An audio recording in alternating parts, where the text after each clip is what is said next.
Good morning. Request all of you to be seated, please.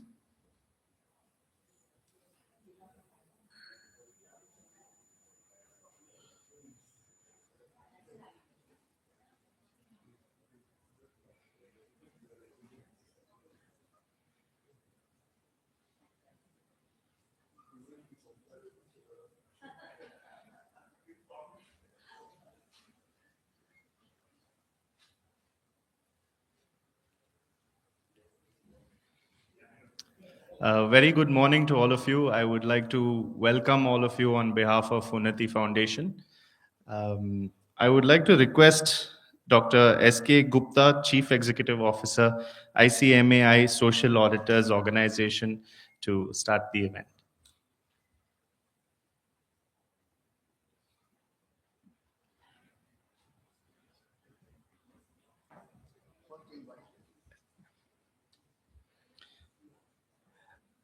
Mr. Rajesh Dangeti, Chief General Manager, SEBI. Please join us on the stage, sir. Ms. Prajakta Moni, Partner, Blue Sky LLP. Please join us on the stage, ma'am. Dr. Ramesh Swami, Director, Unnati Foundation. Please join us on the stage, sir.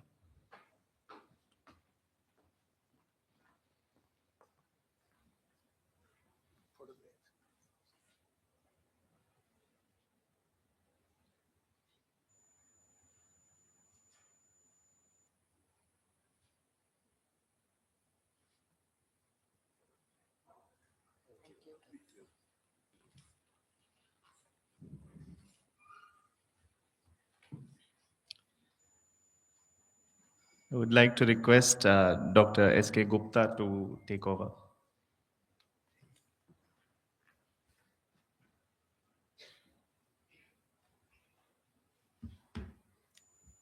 So good morning, everyone, and welcome to this orientation and awareness session on social stock exchange being organized by ICMAI Social Auditors Organization, which is a subsidiary company of the Institute of Cost Accountants of India and recognized by SEBI in the context of social stock exchange.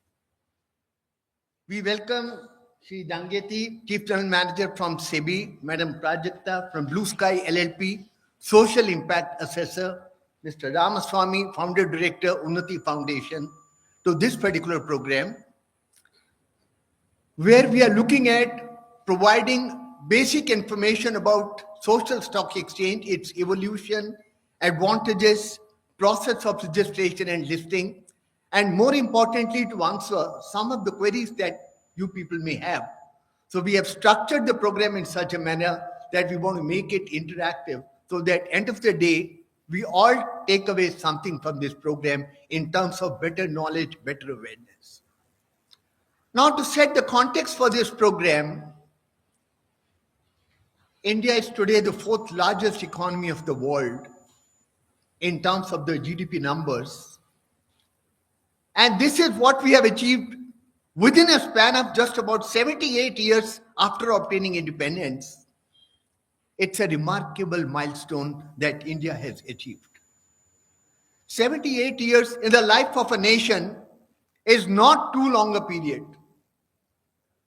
But at the same time, there are many experts and there are many other people who believe that gaining a position of fourth out of 195 countries in the world in terms of GDP number is very significant, yes, of course.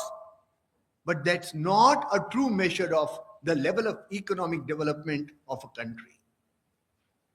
GDP is an important measure, but not a true measure of the level of economic development of a country. End of the day, what matters is what is the quality of life that you offer to the people in the country. And this is in line with the philosophy and the thought process of United Nations also. They came out with 17 Sustainable Development Goals in 2015 with a view to focusing on improving quality of life of the people across different geographies over the entire planet with a view to creating a better place for all of us to live in. We are now looking at building Vikasit Bharat, during Amrit Kal, the next 25 years culminating with completion of 100 years of India's political independence, and we want to create inclusive and sustainable development. That means we want to make sure sabka saath, sabka vikas. Everyone should benefit from the development happening in the country. It should not only be restricted to a select few. We have to get the people who are at the bottom of the pyramid up. We have to get them into the mainstream so that benefits of development are enjoyed by all, irrespective of caste, creed, gender, whatever differentiation may be there. And for that, what we require is there has to be a focus on improving the quality of life of the people. Government is doing whatever it can do by way of various social welfare schemes. But India is very big in terms of numbers, population, geography, whatever you take. Government alone will not be able to do just about anything and everything that is required for improving the quality of life. So we also decided to mandate CSR expenditure for certain class of companies by way of amendment to Companies Act 2013. And besides that, there are 4,040,000 civil society organizations operating in India, which are working at a grassroots level, providing last mile connectivity, trying to improve the lot of the people who are at the bottom of the pyramid, and these organizations are playing a very significant role in that direction. Now, many of you have come from those kind of contexts and those kind of backgrounds, civil society organizations, NPOs, NGOs. I know you are doing a great work, we all know that, but we also are aware about the kind of problems and challenges that you face. There are numbers, 15, 20 challenges, problems, somebody can count. I can also write down on a piece of paper. But practically speaking, there are three critical challenges that NPOs are facing in the marketplace today. One is the credibility issue. You're doing a great job. But then we all give donations every year to 2-3 different organizations. But at the end of the day, there is some kind of a doubt in the mind of the donor. I don't know where my money is getting spent, whether it's getting into the right direction or not. What is the outcome, output, and impact of that project? Nothing, no report comes back to me. So there is some kind of a trust deficit, there is some kind of credibility issue which most of you possibly are facing. The second issue is that of visibility. You may be doing a great job in this part of the country, but how many people know you beyond 200 kilometers geography? Maybe 100 kilometers beyond, wherever you are operating, how many people know you? Not many possibly, because you don't have the visibility pan-India. And the third critical problem is that of financing. You have to identify donors, people who are prepared to commit funds for a particular project, and you got to go back to them time and again. It's not a one-time job. You got to go back to them time and again. Every time you have a new project, you got to approach them. Some of them may continue to give you over a long period of time. Some of them may discontinue after 1 year, after a few years, and then you have to again identify new people who are going to support your work, great work that you are doing out here. This issue was understood by the Government of India way back in 2019. And in the budget speech of 2019, Honorable Finance Minister of India made a statement that we want to connect and bring the benefits of capital market for the NPOs in the country also. So that why should they be left out? How Infosys, this center is supported by Infosys. How Infosys could become so big? That's because they got the support of the capital market. And similarly, other big companies. Why should NGO and NPOs be left out from that benefit? And that was the idea mooted by the Honorable Finance Minister in 2019. And thereafter, various committees were set up, working group was set up, technical committee was set up. Obviously, anything new takes time to evolve. It took SEBI 3 years, almost 3.5 years. On 25th of July 2022, SEBI made amendments in ICDR and LODR and paved the way for the creation of social stock exchange in India. Now we have a social stock exchange operating in both NSE and BSE. Now, how social stock exchange concept We're going to talk more about that. Other people are going to also talk about that. I just want to set the context and put the basic concept right. So the three key problems we identified: credibility, visibility, funding. How social stock exchange possibly is going to help you in that direction to quite an extent. So far as credibility is concerned, once an NPO gets registered with NSE or BSE, and there is a whole process of registration which has to undergo a very, very strict due diligence being carried out by the stock exchanges. Once you have been filtered through the due diligence process and your name starts appearing on a website of NSE and BSE, credibility and visibility automatically go up. People know that this is a credible organization. Once you give donation and once you give fund to this particular organization, there's now going to be compulsory mandatory periodical reporting of what is happening at the ground level. What is the impact that the project would have created at the ground level? You're going to get full information now, because that's the whole obligation and the compliance mechanism, compliance architecture, which is connected with the whole concept of social stock exchange. And once you register, the next step is that you can also raise funds through the platform of social stock exchange.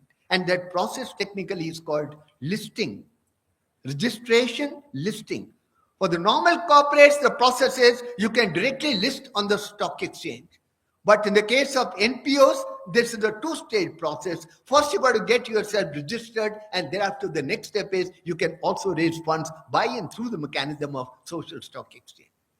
So, as of now, 200, almost about 200 approximately, NPOs have registered on NSE and BSE both put together. And 14 of them have also gone in for the next step, that is the listing, and aggregate amount raised so far is about 42 crores. That's where we are over a period of last about 3.5 years of the journey of social stock exchange. It's not that the concept of social stock exchange is new. Many other countries have experimented this concept, but in 5-6 different countries, the social stock exchange could not sustain, could not survive. It had been closed down.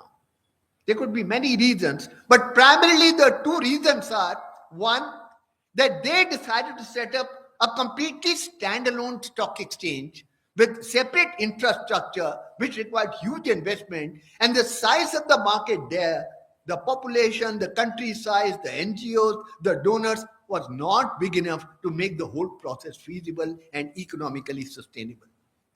But then because we are late starters, we moved into this space only about 3.5 years back. We took lessons. We learned the lessons from the mistakes of those countries. We decided to create social stock exchange within the already existing architecture of NSE and BSE, not making any further investment for a standalone stock exchange.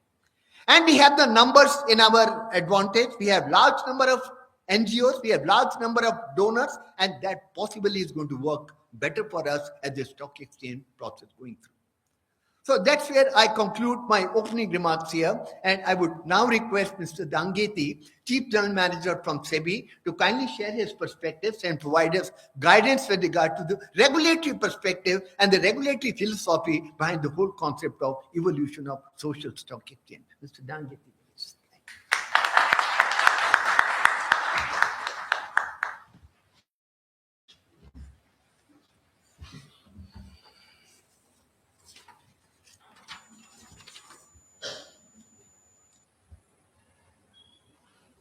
A very good morning to all of you. And thank you, ICMAI, for calling me here.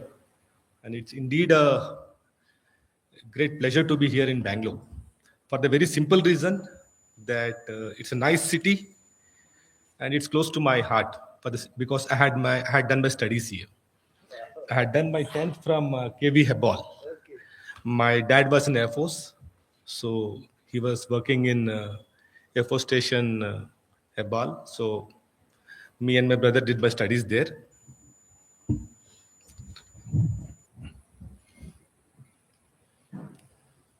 Thank you.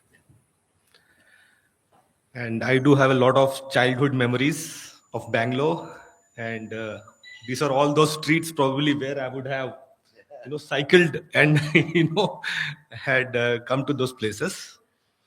And thank you, Gupta sir, for setting the context, because there are few things even I would like to, speak about myself and SEBI before I take on the social stock exchange, about social stock exchange. About SEBI, let me first start about it. Basically, we take pride in two, three things. We are a very open organization, though people call us as a government organization, even though it may be said so, but in terms of our speed of work, in terms of our some of those very important pillars, that is transparency, accountability, and enforceability, we take pride that we are actually at the highest peak in these aspects. If you look at any organization, not only in India but in the world, transparency is at its highest here. If you look at, I don't think anybody of you, if you have faced any issues with related to any of those SEBI intermediaries, I would be very happy to take a question that any of yours problems or issues have been left unresolved. That would be actually a question mark on us. How did we leave this issue unresolved, or rather unanswered, I would say. So we don't allow that. Anybody comes back to us, we take care of that situation. It's a different situation that at times we may not be able to resolve to the satisfaction of the person, but yes, we would definitely be responding back, and we would be ensuring that your matter is taken care and taken to its conclusion. That's how it is. Any complaint that comes to us, you may have to show us a process anywhere else in the world where any person who writes to us, he can track his complaint. There's a mechanism, there's a website available there.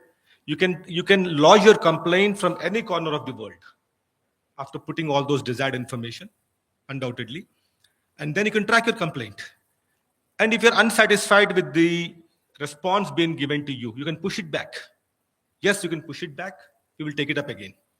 And still you are not satisfied with that. There's a mechanism available to go for a conciliation or a arbitration or all those things. But this I'm trying to put it in front of you to show the kind of transparency we believe in. Any new law we bring into the market, we go through a process. It's a process which we take pride in. We do a lot of consultation. We take the help of experts. Probably many of you here would have given suggestions, comments. We take them into consideration. Believe me, not a single suggestion is left out. There are times when we get thousands of comments, thousands of suggestions. We go through all of them.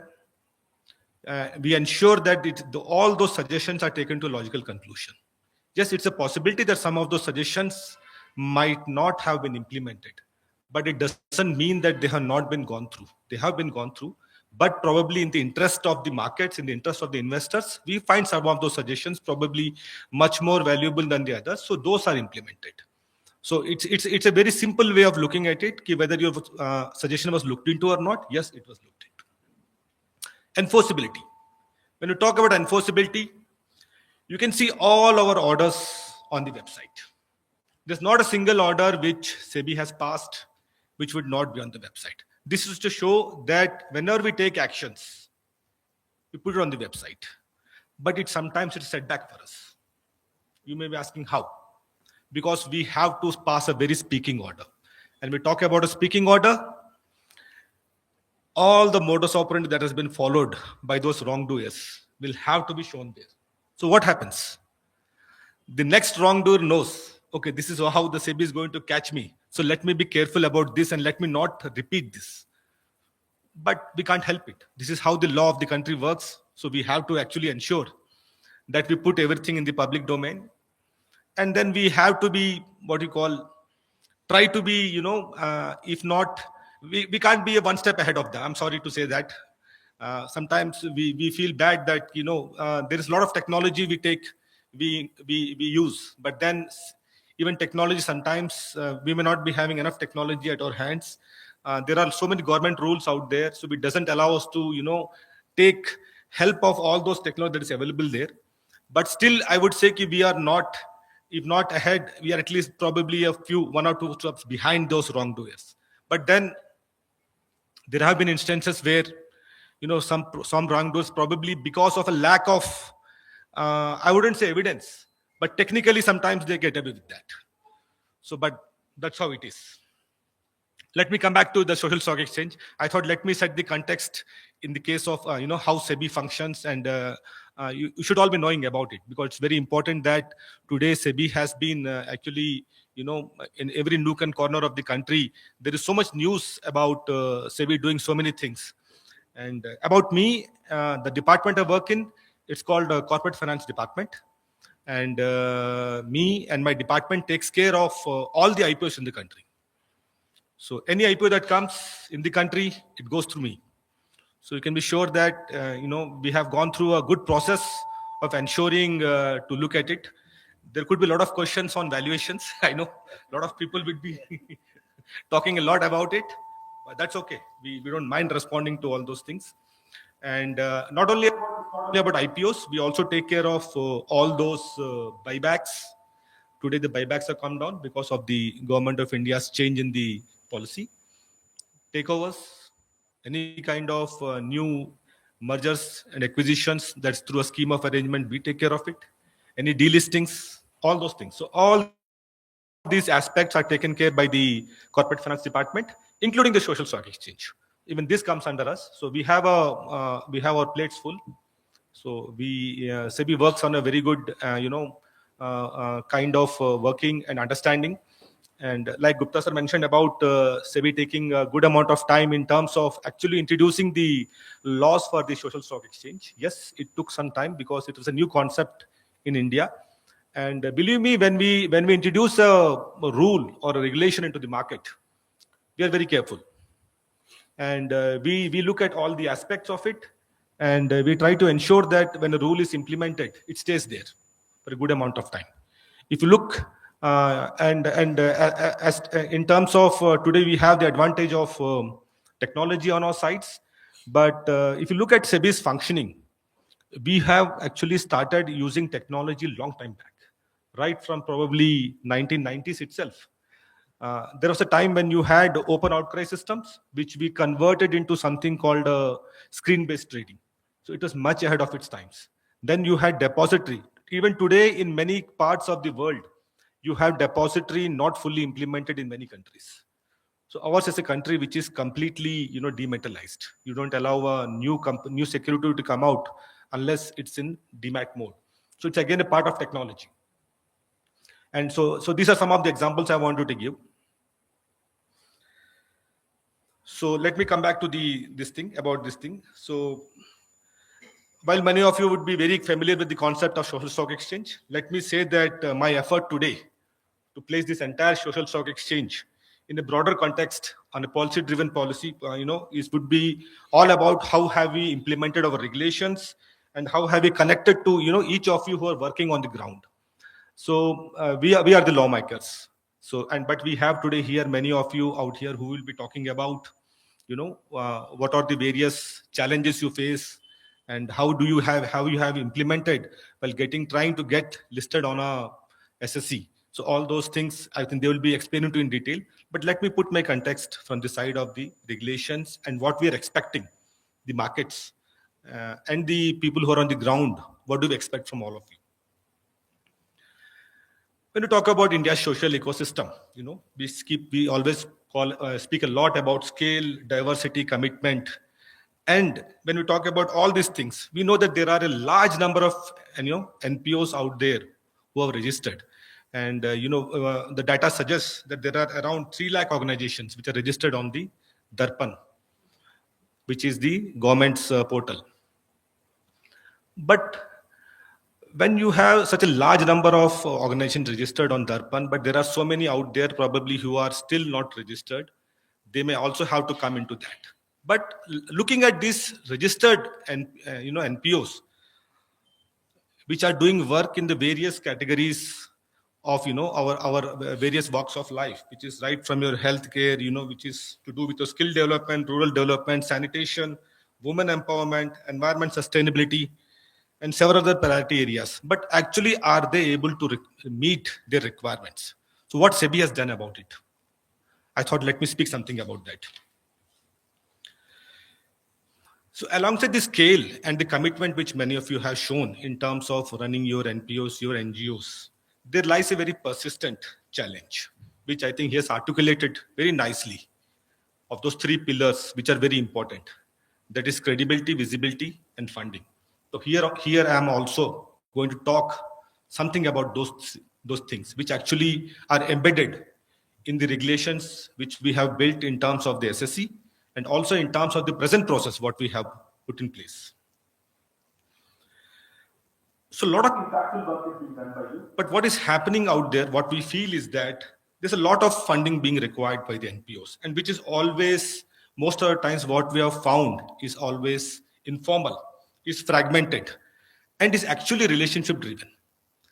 So what happens is that you may have to go out and reach someone and probably talk to them, right? So this is highly relationship driven. So unless you're able to form a relationship, because that's how you're able to show him or her the credibility, the visibility.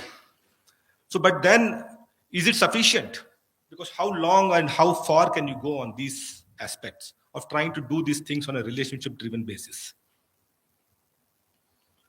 Then there's always a gap between what is the intent and what is the actual funding that you get, which is laying the foundation for the social stock exchange, because that's where we are coming from. So how do we do that? I will not dwell much on the genesis, but just to say a few things. Like he said, 2019 was when our Honorable Finance Minister, Srimati Nirmala Sitharaman, she laid the foundation by announcing it in the budget about a social stock exchange.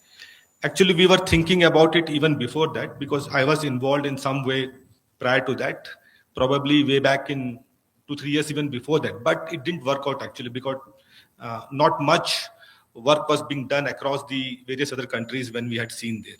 So there were a few countries out there, but then not much impact was being made by them. But then we found that this concept has to be given some impetus. And that's where we thought, yes, this is the time now, we should look at it. And based on the budget announcement, we went ahead with that. Like he mentioned, today the SSE actually functions as a segment of a social stock exchange. So this segment actually is nothing new to us. We had also started SME segment in the exchanges.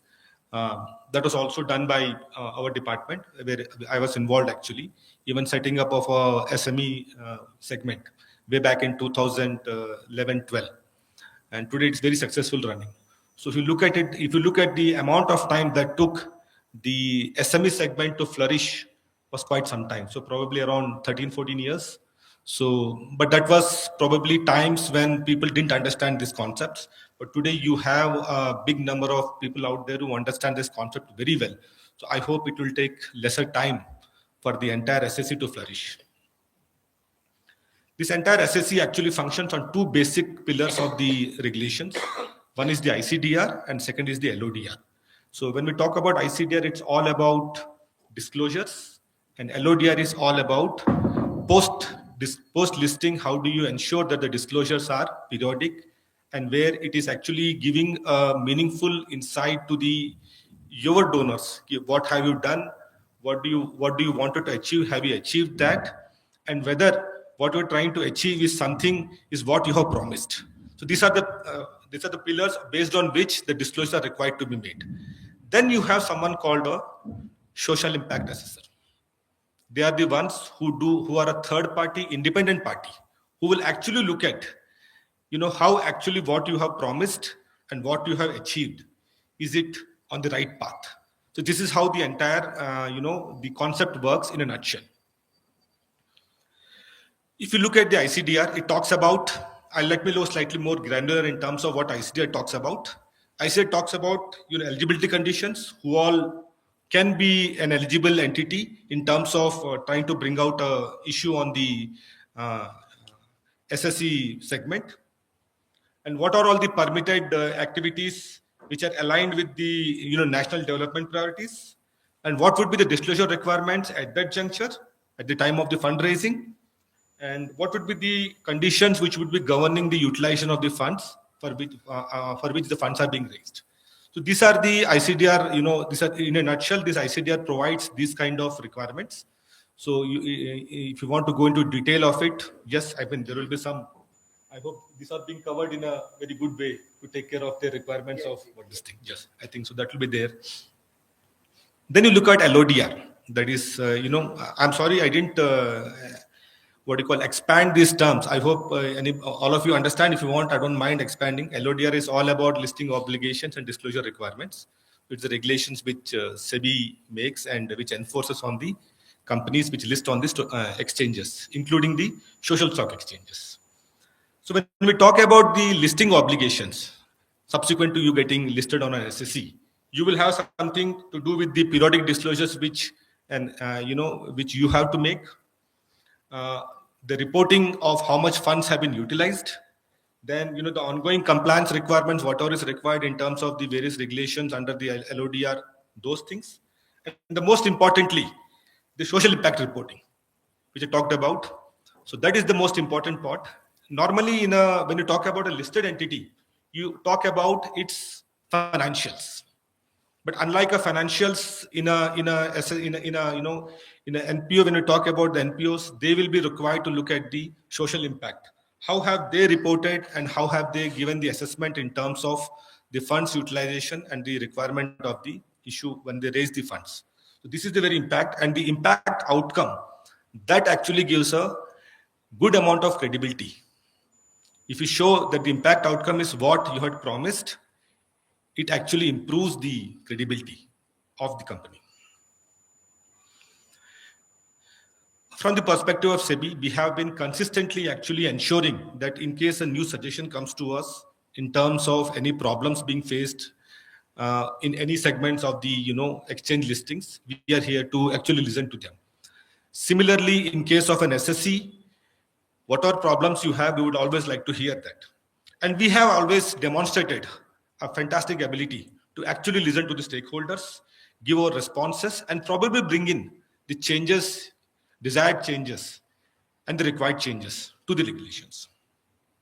In this aspect, if you look at it, there was initially when we introduced those regulations, we had talked about the minimum issue size was 1 crore, which was subsequently reduced to 50 lakhs. And as regarded donor, application size, which was 2 lakhs, it should be reduced to 1,000 rupees. So if you look at it, if you compare it to the other listings on the stock exchanges, you would see that these are actually very, very minimal. So this actually shows our commitment that yes, how have we reacted to the market requirement and how have we brought it down actually. This is very important. So these are actually highly significant changes which actually, open the platform to smaller and mid-sized NPOs who can come here and make up their issues actually. This has been done for the very simple reason that when you reduce those sizes and when you take care of the requirements of the issuers or the NPOs, what happens is that the participation increases. So that's what you're looking for.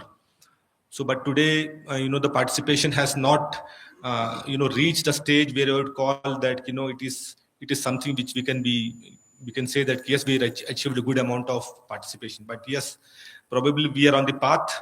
So how do we achieve that? Let us see.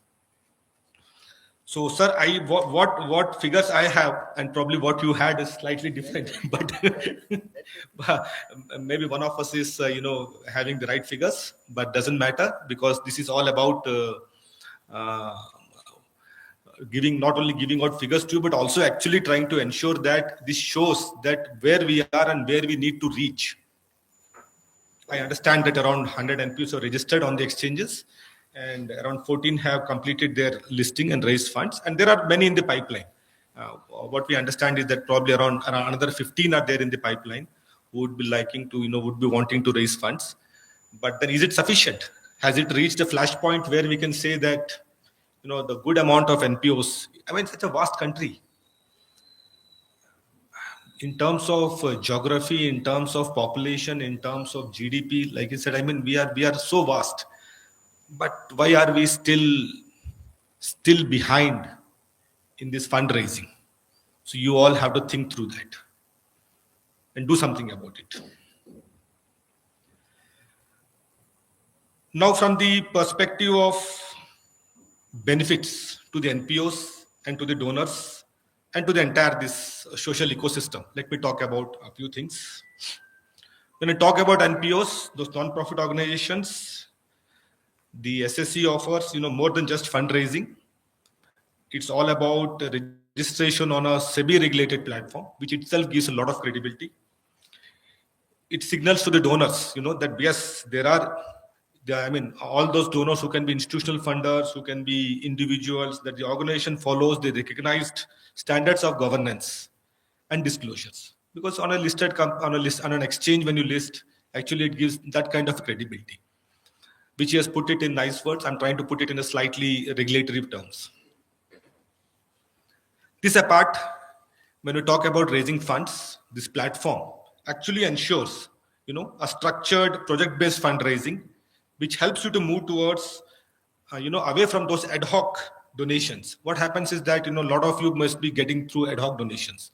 So that probably, which may help to you, I don't know how, if it's helping you in this small way, but then this probably would be helping you in a much bigger way. So you should be looking at a very focused way of raising funds, other than from going from the ad hoc ones. This apart, all those disclosure and reporting requirements also may, while it may appear to be demanding initially, but if you look at it, this actually helps organizations strengthen their internal systems, financial discipline, and impact measurement, which are again the very most important things when you talk about listing on a social stock exchange. And it actually gives a lot of those benefits, which may extend beyond a mere listing on a social stock exchange. SEBI has actually recently also, we have aligned the activities of the CSR of companies to the social stock exchange framework, but then a lot more work has to be done on there. So we are trying to look at those and how we'd be in a position to achieve that. So we are in touch with the government, trying to get those things, there, which probably would help more. But kindly await the outcome of those discussions with the government, and it should help us in the better way. Now let's look at the donors. When you talk about donors, today when you talk about donors, their contributions are made to an eligible NPOs. It actually gives them the, it becomes qualifying for the purpose of the ATG deductions of the Income Tax Act. Normally also you do get ATG, but then this is actually much more easier way, because not much paperwork is required once you go through a SSE. So it helps in that. And once you know that, this is possible through a listing on an SSE, it gives them actually much more confidence to invest more. So this, but only thing is that then people have to go for more numbers of listings. So only when NPOs go for more listings, probably more donations will come. So it's actually a cycle. And last but not the least, in this entire ecosystem, the role played by the social impact assessors. That's very important. While you have someone called your auditors who look at the financials of the company, similarly you have here social impact assessors who do the entire, looking at the company, yes, whether they have achieved what they have promised and whether the achievement has been done in a manner which can be more credible and gives a lot of confidence to the donors. So this is how their role is. And thankful to them that, they are taking care of that. So that actually would drive the SSE in a much more better way. In the end, I would say only one thing before I close, that we would like to encourage more NPOs to come onto this platform and to explore the entire SSE ecosystem, not because it's as a fundraising, but as a means to strengthen governance, to build confidence, and to build donors' trust. So this is how I would look at. So probably you out there, all of you out there who are there today in good numbers, who are on the ground actually working on this. So let's all come together and do something about the social stock exchange. So thank you and Jai Hind.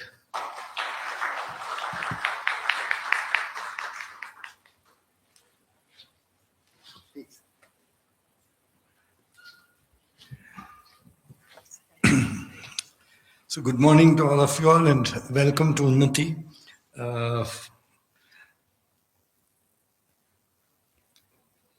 Let me cover this talk of mine on two, three various aspects. One, quickly touch upon why SSE, because 2023, very early when it was told that yes, you can register, I thank God that talked to some of the officials because we were in touch, and it is a long-term view which Unnati took up. We knew that it is going to be a tough road, but we thought that this has a long-term perspective, and we said, let's do it. So three things already mentioned is about the, small organization. We are a very small organization. We're not very big. But what SSC definitely gave us is visibility, right? So before that was credibility. As many of you NGOs are sitting here, even today after 30 years, 40 years of work, what we have done so much of work, proved so many things, shown the world. We still go to somebody today and the question is asked, what are you doing with the money? How can I trust you? So, nobody asks a general manager of a company, are you doing good work? The promotion, the position says that they are doing good work, right? But whether you're a founder, whether you're a staff, you are continuously asked. So credibility was a very, very big issue. So we said, if this platform can give us credibility, fantastic. Visibility, we really did not know at that time, but we said, okay, yes, visibility should be there. Fundraising, yes, we were not sure how the money will come because even today, and I touch upon this on the funding aspect, even today, a large portion of the money is coming through known sources and not through unknown sources. So when a statement is being made by Gupta ji or Rajesh ji that the whole country opens out to pay you money, we are not seeing that happen, right? It's still not happening. And so a question comes, why do I go through this? So the issue of why as an NGO should I go through this trouble? I have my donors, they are giving me, they trust me. Why should I go through it? So this question can come up. And Rajesh very beautifully summarized the last portion. He said it's not about funding, it is about governance. And he slowly diverted the whole thing, but we will bring it back to funding, right? Yes, so we started off, and in 23, around, we were among the first to get registered. It was very simple. So to answer one point of Rajesh, every document of Unnati with regard to SSC for registration, listing, the requirements in terms of LODRs, whatever disclosures are required, every single document is available on our website for NPOs.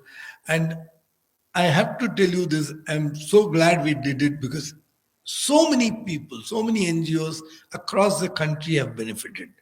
The stand of NSC, BSc has been, you have some doubts, you can go to Unnati BLR website, SSC is there, you can go and see all the documents. So it has helped a lot of people.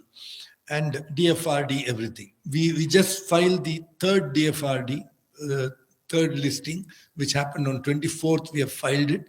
We are hoping to open the listing on around 20th of January. So this will be another record which we would be creating, that first, not just the first NGO in the country to be listed, the first to do it twice, the first to do it thrice. So thank you. So why? Again, coming back to that why, because I'm harping on the why today, because a lot of us sitting there will not understand the strength of it. I'll just draw a parallel of 2013, our CSR law came in, right? It was very fluid. Many companies did not utilize the funds. They just wrote and said we could not utilize. Today, the independent directors, the CFO of a company, their hands are shivering if these things are not complied with. Things have changed, right? In a period of 10, 12 years, things have become different. Today are talking of CSR funding of India in the 30,000 crore kind of limits, right? So we believe that SSE has the strength to become extremely big if it is taken up properly. So 23, we listed it, we registered, and we were waiting for how can we list it, who will give us money. Luckily, there were a few people who said, we care for SSE and we want to do it. And people like Zeroda, NABARD, they all came in forward and said, and we took the advantage. We said, okay, let us try and list it. Believe me, we never thought that we will be anywhere in the first, because we were a small organization. We have hardly limited people. We have all volunteers working, including Surya sitting here. Everybody started working, and we got tri-legal kind of company. We had Unitas, all pro bono, because it was excitement. There was an excitement about it. And we actually made it happen. And around August is when we realized that we are the first. And December 13th, 2023, it happened. I will not go into the process of listing. It is a challenging thing.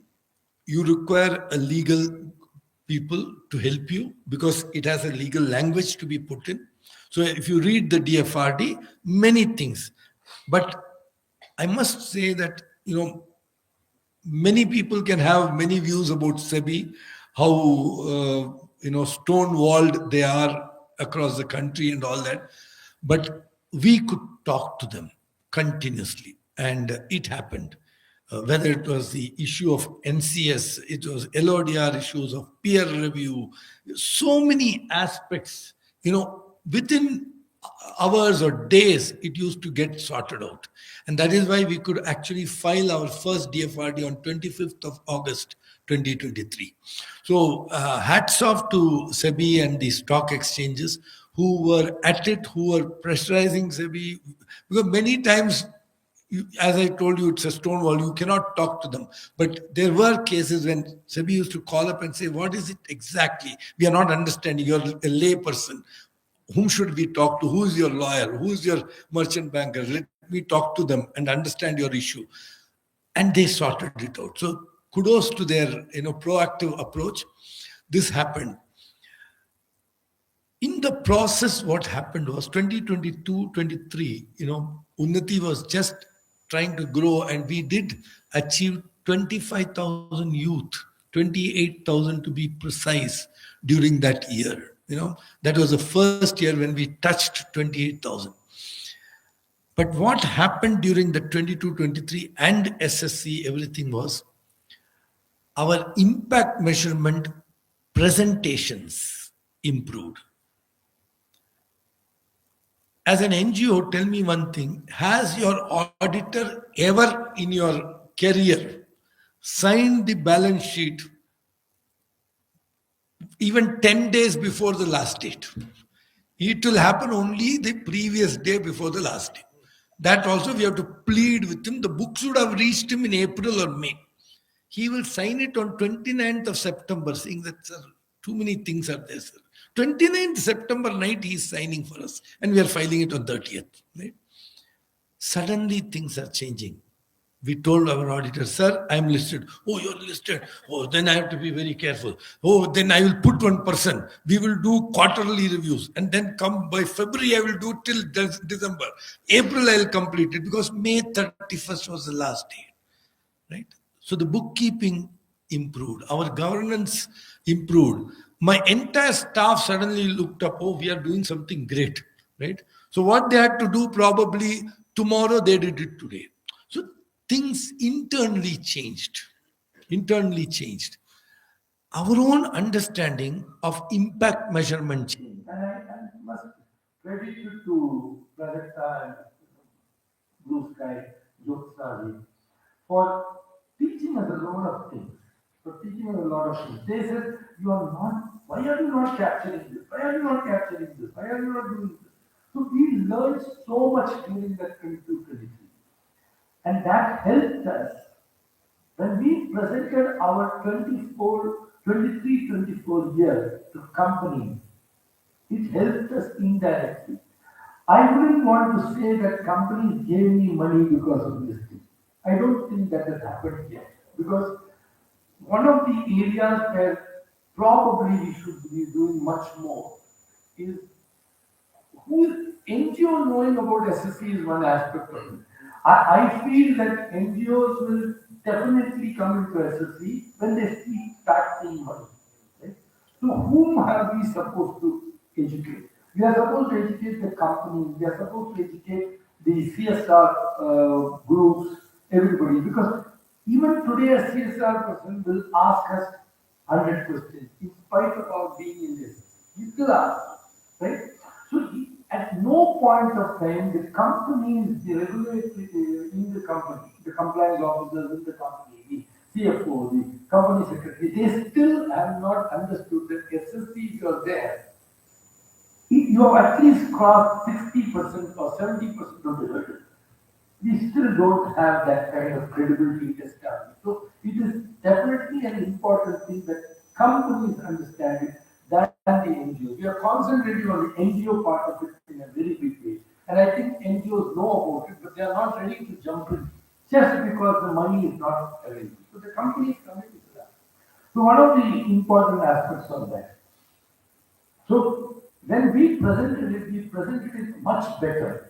And 23-24, we achieved 1 lakh youth for the first time in our history. And when I say these numbers, I want you to understand that Unnati does it offline.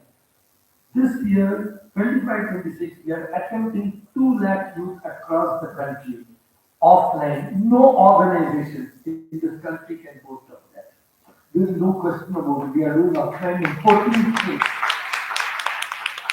We are talking of training in the rural areas, 86-87% of our youth trained are in the rural areas. And we are giving government youth jobs over 30% with 35% also going into higher education. That's the kind of impact measurements we are able to prove with time and again, and it's keeping on improving on that. So this could happen because of the internal strength which we created. Right? So I would like to definitely put across third thing which happened for Unnati is the IT intervention. You cannot do scale without IT intervention. And we realized it when we went into this. We realized that yes, strengthen your backend so well that you are able to not just give them the requirements in minutes, but also to ensure that you are over it and on top of it. It's a very important element which many times our NGO friends miss out. They look at it as an initial high cost and then keep postponing. But I think this is a very important element which has helped us to scale, to be able to report faster, to be able to report more accurately. And there are so many tools available these days. So it is possible. So I think these were some of the great things which happened in Unnati during this journey. Right? This is very important. The second part of it which I would like to take up is about what all can be done better, right? Because I would like to take up on that aspect.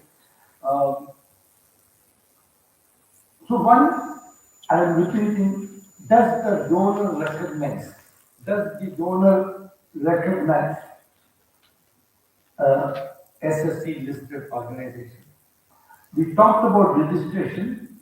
Very, the SSE has been very thoughtful in saying that if you are registered and not listed in 2 years, your registration will go off. It's a very important element because there were people who registered. Registration is probably maybe 10% of listing. Right? So people thought registration and that could give them, but this new rule has definitely pushed them to make sure that you register and then you are ready during the next 2 years. You are ready to actually go for listing. Otherwise, there is going to be a black mark on them. So So it's a very important thing.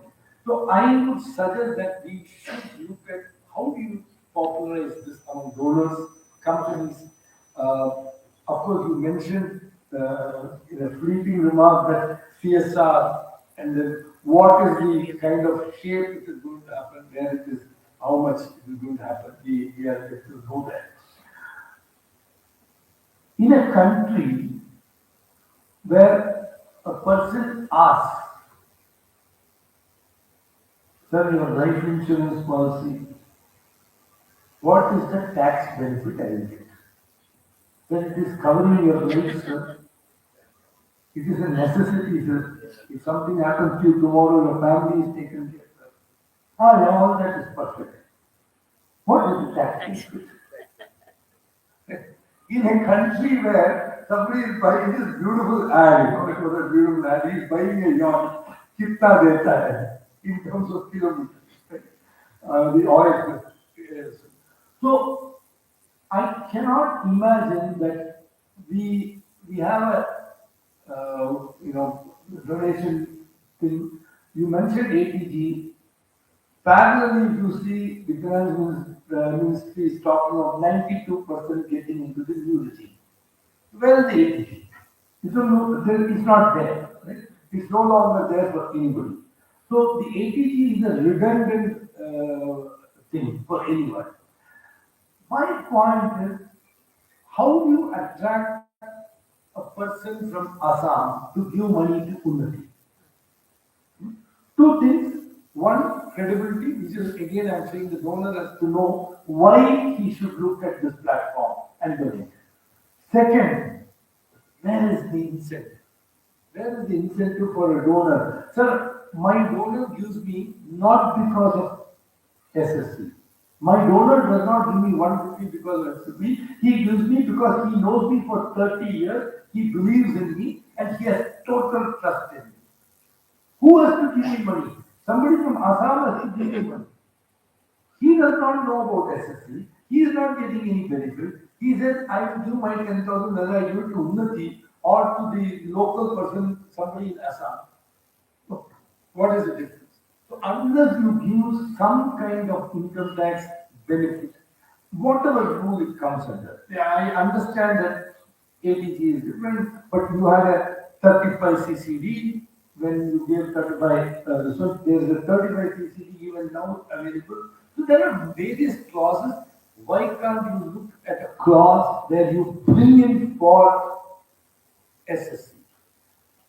You are telling that this SSE is so important.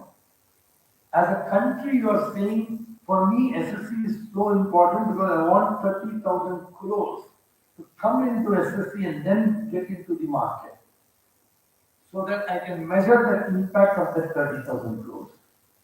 But how are you going to do that when you don't make that happen? So this is something which definitely, because raising money for an NGO is always difficult. Second thing is the time limit. We open an issue 5 days and it is over. In an IPO, you have enough time, the merchant bankers are working, everybody is working. So how do we actually be able to project this aspect of an NGO saying that I want to go into this thing in January, much earlier, and publicize it and say that yes, we can raise money in that time. How do we make that happen, kind of thing?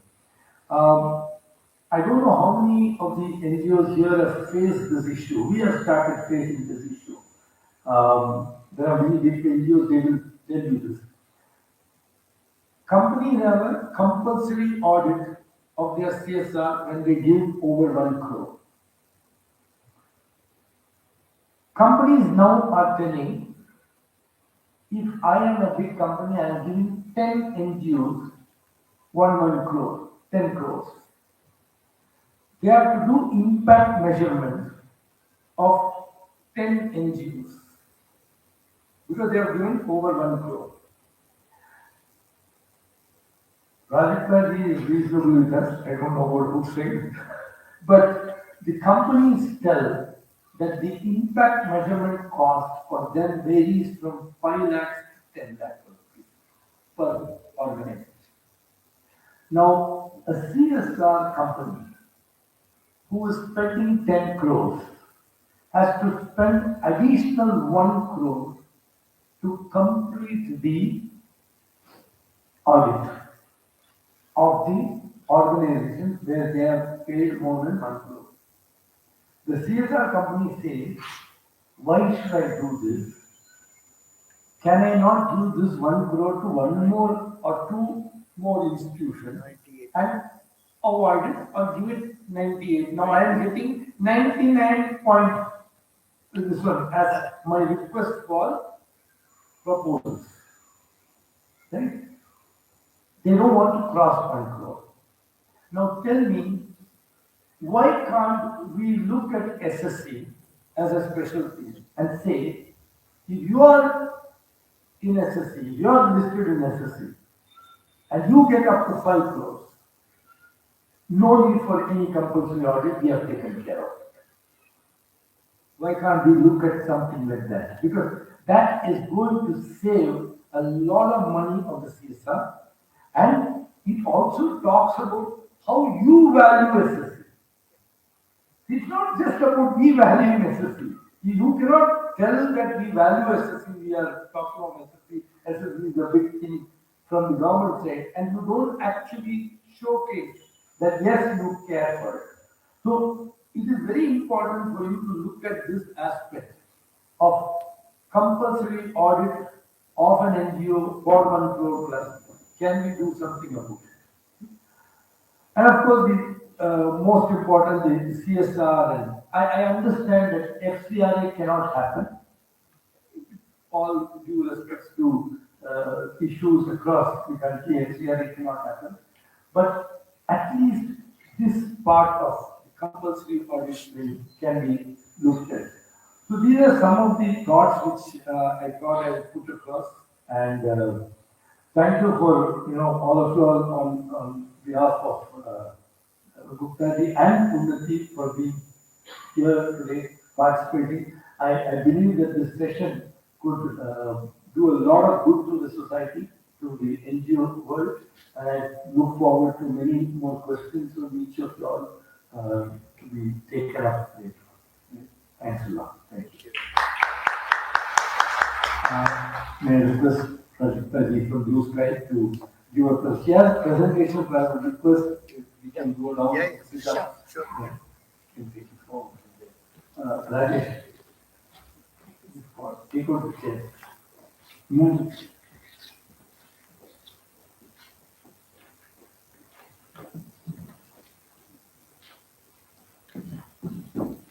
Very impactful assessment. That was a very impactful assessment you made.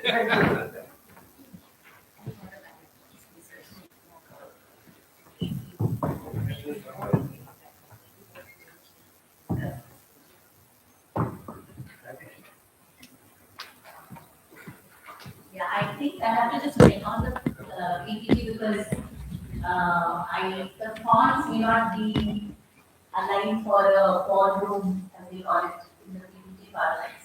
So just tell me if it's not visible. I will do the reading out. Um, okay. So very good morning to everybody. My name is Prajakta and I am a part of Blue Sky. We are one of the panel impact assessors for Social Stock Exchange with ICMAI, SAO. And I am also a certified social assessor.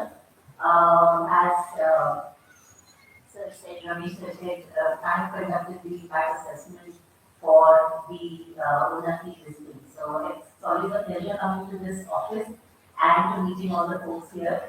So once again, a very, very good point to all. So before I get into the presentation, a couple of things, as Guptaji mentioned to me, talk about the registration part of it. I just wanted to show of hands from all the non-profits that are here. Are you not registered on the Social Stock Exchange? Anybody who's not registered, when I say registered, it's registered, not listed. Okay. Okay. So, which means that you have a fairly good understanding of how registration works on the social stock exchange. But nevertheless, a quick refresher, has the process been easy or difficult? Again, a quick show of hands. Has the process been easy or difficult? It has been difficult? Okay. Difficult? Alright, and if I were to quickly understand which stock exchange have you registered on? NSE. NSE. Okay. Alright. And how many months ago or years ago that you registered? 6 months back. It started, it took off more than 7 8 months. It took more than 7 8 months. Okay. So, of late, yes, sir. Can I request that please be free when giving comments back? Please don't look at SEBI. Yeah, see, as sir is saying, That's a very important point that he basically then he may be talking a lot and we are putting a lot of emphasis on SSE. But actually doing it or not. So I think that has hit me. I would like that all of you please speak freely and don't think that because I'm here, what you are doing and all. It doesn't matter. Because I think what matters is that whether it should be, making the process easier or not. That's important. Like your approach, like your approach and emotion. Thank you so much. Appreciate. Yeah, thank you, Rakesh. I think it's important that, like you said, all of us have a candid conversation. First of all, I would also like to start by saying that the progress that was made from the 2019 Finance Minister's speech to the working committee getting created to public inputs being sought after, I followed that process through. And the pace at which it has happened is really mind-boggling. I mean, for an entity like SEBI to be on their feet to respond quickly, and that also got talked about on this podium right now, is goes very far to show that there is commitment. I think all of us are in this together. We all agree that at the starting point, not everything is known, especially in the social sector. We start experimenting things, then we get to know, okay, this is the point that we have reached, we need to go further.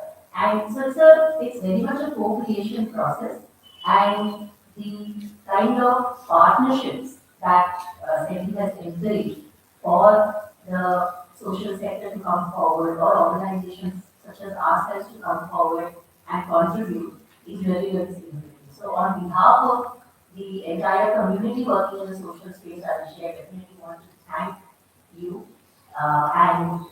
It's, like you said, it's a collaborative, open process. We are all learning as we move ahead, and that's the idea. So, talking about registrations, in the recent past, the National Stock Exchange NSE has, as well as BSE, has considerably smoothened the process. NSE especially has now a NEATS platform on which actually all IPOs that they created, they have opened it up for the social stock exchange for entities to get registered as well. So primarily, if an organization is either a Section 8 company or a registered trust or a registered society, they are all eligible. As folks who have gone through the process would know, yes, documentation is important.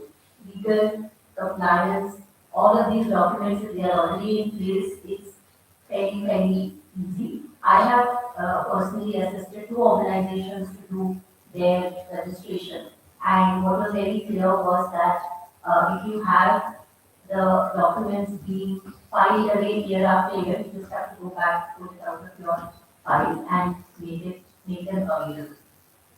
In terms of the other eligible criteria the organizations are registered here, the CSR section 135 schedule 7 has been opened up. So there are the line items under the CSR section 135, which if the nonprofits are working in that space, they are eligible. So I think we are beginning to see the starting of that CSR and social stock exchange convergence starting to happen. That's certainly, I mean, the way CSR are opened up for funding a social stock exchange, I think there's going to be no looking back. As a social assessor myself, working with both the nonprofits as well as the corporates, we do get asked this question frequently, and our response is coming. It's coming. And when it comes, it will be good for all of us. From Again, the registration perspective, there are some very, very minimum criteria. I was just talking to people in the morning today that the criteria are such that you can easily be eligible. So one of them being that at least you spent 10 lakhs in the past 2 years each on social activities, which I think any well-meaning, well-functioning non-profit would do. And the fact that minimum 50 lakh expenditure was done in the last financial year. So again, organizations that are working in this space, I think this is a very basic, like there's a low value essentially. So from a governance and transparency perspective, I can tell you that ideally your disclosures in terms of your governing board, their minutes of the meetings, but if you just keep tracking them, having your trustee details handy, any conflict of interest, if they are documented, they are identified and they are disclosed, that is important. Administrative program expenditures that are done, so being able to categorize what went into administrative and what went into program expenditure, and strong internal controls, like Commissioner also said, that having that and strengthening that, I think that from a registration point of view is going to be very significant. So what we will do now is, I will, there's been any change of plans since we have Dr. S.K. Gupta here and Rajesh also here. What we do is, I walk you through my world, which is a social impact assessment, and then we will move into through a Q&A session on the listing process. Is that fair? Can you take that? Okay. Alright, so now I come to my work. One of the things that got talked about was credibility, being the most important element when we come and talk about the social sector and NGOs. There is trust building, there is visibility required, and of course fundraising, because that's the most important. So in my work, we operate on the element of credibility. As I said, I am a certified social assessor. So all of the talk that is happening, which is ICDR, LODR, what is inside it. So I've gone through all of that to prepare for my exam, and then I wrote the exam and I cleared the exam. So, and now I'm listed with ICMAI and ICAI board, who empaneled me as a social assessor. So I think, is the font on the PPT visible? Yes. Okay, alright, good. So I think enough said about credibility. So why social impact assessment is important, I think we kind of have the answer here, because it leads to credibility. One of the key things that I wanted to definitely talk about was that when we look at the development sector, everybody has a good intent, good social intent. What the social stock exchange is essentially nudging us to move to is verifiable impact. So it's important to have good intent. We start with good intent, but ultimately, are we moving to a place where we are able to show that yes, we have created this difference or this impact on the ground. The next slide, please. So, talking about the impact architecture, and that's another thing that very early on in the social stock exchange, God said was, how are we going to look and talk about impact? See, one of the key things that we all know as of today in the world of finances, everybody speaks the same finance language. Right? You know the terms very well because it's a common language. Has the same thing happened in impact in our world today? Not really. And we are the only country, by the way, which has mandated 2% CSR, and we are at this pioneering stage of opening up the social stock exchange. So for us, starting to standardize some of that language of impact becomes very, very important. And I must give kudos to the early documentation that happens on the social stock exchange, where a lot of this got discussed very early on. It was not left as an afterthought. It was rather put front and center, saying this is a conversation that we should start having. So the three-layer structure that is being talked about here, the first is your FRD, that's your fundraising document. Your draft FRD. So whenever an entity, a non-profit entity plans to list itself, the first thing that they do is create the draft FRD that gets submitted to the social stock exchange. There is deliberation that happens over it. There are questions that get asked. There's a bit of back and forth that happens, which the non-profit responds to. And finally, the social stock exchange accepts the fundraising document. Now, your fundraising document is essentially what you promise. What is your project going to do? What difference is it going to make? And how much money are you going to require to fund that project? That's the first piece. And why I call it as the impact architecture is the starting point is what is it that you're going to do with the money that you're asking for. The second, and again, this is really, really commendable for the working committee that thought about this, was to put in place a solution implementation plan. So we all know that if somebody is going to look at my fundraising document, they should understand the approach that I'm taking to implement my solution. Again, this goes a long way in establishing credibility. How is it? What are the steps that I'm going to take? What am I going to do first? What am I going to do next? So there's a very strong process that has been put into place called as a solution implementation plan.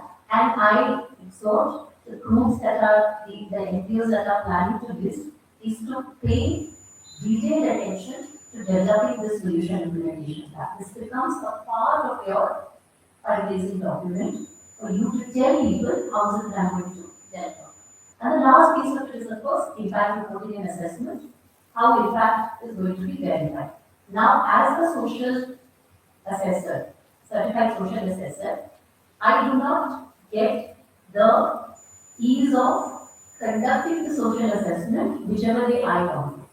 No, I am also regulated by a certain documentation, by a certain process that I follow on the social stock exchange in order to assess, create my report, and submit it back to the social stock exchange. So that is also a system that has been thought through. So moving to the next slide. Now, the FRD elements are broadly like I said. What are we going to promise? I wanted to spend a little bit of time on what the solution implementation plan is. So, the FRD has your problem statement. Now, all of us who come from the development sector have heard theory of change, logic models, etc. We all know that it works in different pieces. But here, what we are essentially doing is, we are going to articulate this on what is the impact we want to deliver, what outcomes, what outputs to be delivered, activities and input. The words are very familiar to us, but all of this starts getting consolidated into the solution implementation plan. The other very important thing of the solution implementation plan is how are we going to measure, which is our KPIs. So when we are putting out that this is how we will deliver, the next question, which is logical, is how are you going to measure what you have delivered? So KPIs, which stands for key performance indicators. One thing I want to clarify at this stage is that the key KPIs or key performance indicators, we have been given the flexibility to define them the way we want as an organization, which is listing, and they can be both qualitative as well as quantitative. We should just know the method by which we are going to measure them. Okay? And again, KPIs have to be time bound. They cannot be that full like review ho jayega. But because our projects, the listing happens on the social stock exchange as a project, it's important to specify in what period are we going to measure these KPIs. The other important thing that the solution implementation plan also focuses on is what are some of the risks and assumptions. Say what was the, if you are not able to get to delivering your project the way you plan to, why would you not be able to do it? What are the potential things that can go wrong? So one of, again, comes back to credibility. We make certain assumptions about how we are going to deliver. What if tomorrow the scenario changes? What if there are certain exogenous factors that play a role because of which we are not able to deliver what we set out to deliver? So we are being given an opportunity in the solution implementation plan to also talk about it, just in case things were, if suppose COVID happened and should not happen God forbid, but we know such black swan events happen. We know that there are going to be various reasons why a certain approach is not going to work. So we think through them and we list them all out. That is also important for a SIP. Next slide. Okay. Now coming back to the FRD, some of the things that really stand out for the FRD are first defining your social problem very well. Who are your target beneficiaries? Clarifying them. These are some of, I mean, all of us are used to writing proposals. So it's that way the same thing. But important to call out geographies because we know that there has been this aspirational district around for a very long time. So if your program is working in an aspirational district, which is important from government priorities, you should be calling it out. It's important. KPIs already talked about and the budgeted timelines. So the underlying factor is that what you write in your FRD coupled with the SIP essentially becomes what you are promising to do. And the underlying statement is you cannot claim impact outside of your FRD. So be very, very meticulous and clear about what impact the project plans to deliver, who does it plan to work with, if there are any specific inclusion criteria such as aspirational districts or certain groups of people, definitely those should get mentioned and that becomes like your commitment of this is the impact that we intend to do. So when I or anybody else, the social impact assessor comes in, the first place that we go to and look at is what have you written in your fundraising document because that becomes your scope of impact. Okay, so this is the FID why is going to be important for the outside world to see. It is your own promise and commitment also to say that this is the impact that we are going to deliver. Next slide, please.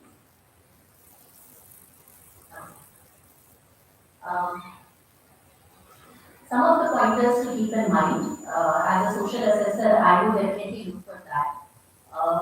Over-promising scale. If you are using X amount of money and you have been in this space for a very long time, you know what that X amount of money is going to translate to and how it is going to translate to.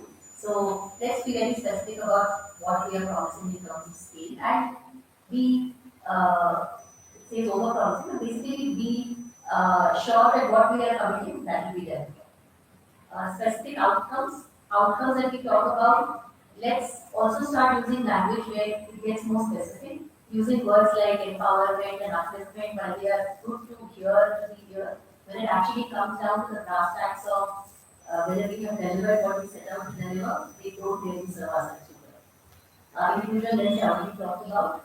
Risk assumptions also I talked about. What are, think hard, what could fail, what could go wrong, because we are exposing ourselves to a larger audience. We are also conscious and we are also humble that things may not go the right way. What is it that could go wrong?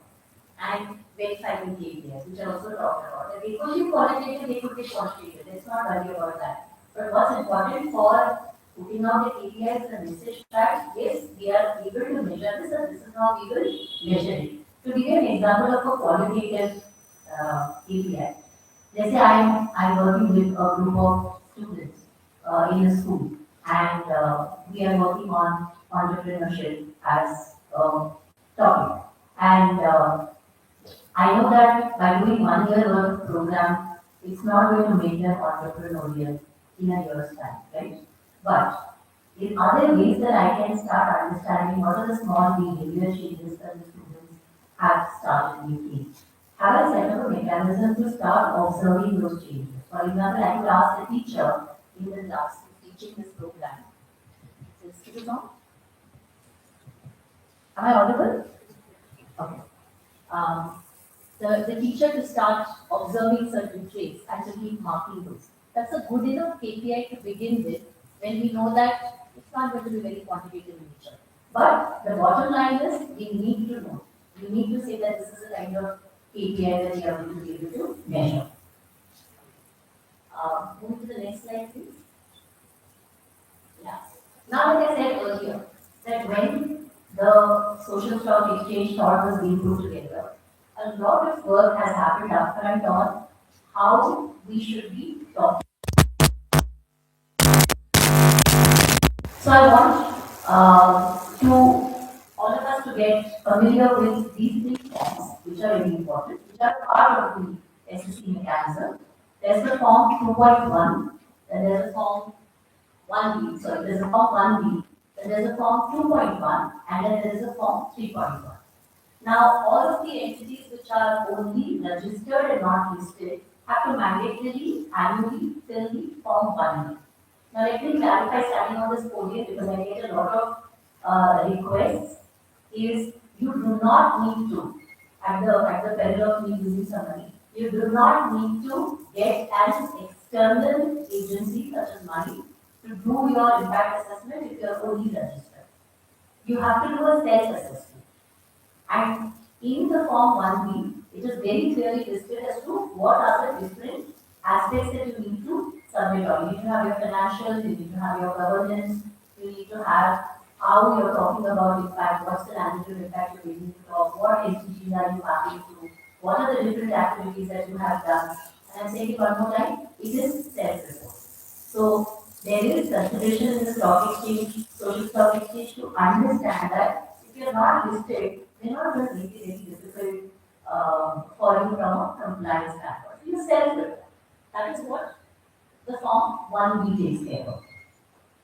Now form 2.1 and 3.1 apply when you get listed. So what happens is, like in the case of Unnati's example, if I were to take, when Unnati listed, at the end of its 1 year, it had to prepare the form 2.1. So 2.1 also had things very similar to 1B. So in a way you are practicing to write your 2.1 while you stay registered, because when you get listed, you are going to write a form 2.1 which is going to be very similar to 1B. There will be a few additions because now you are obviously listed, you have to become more compliant.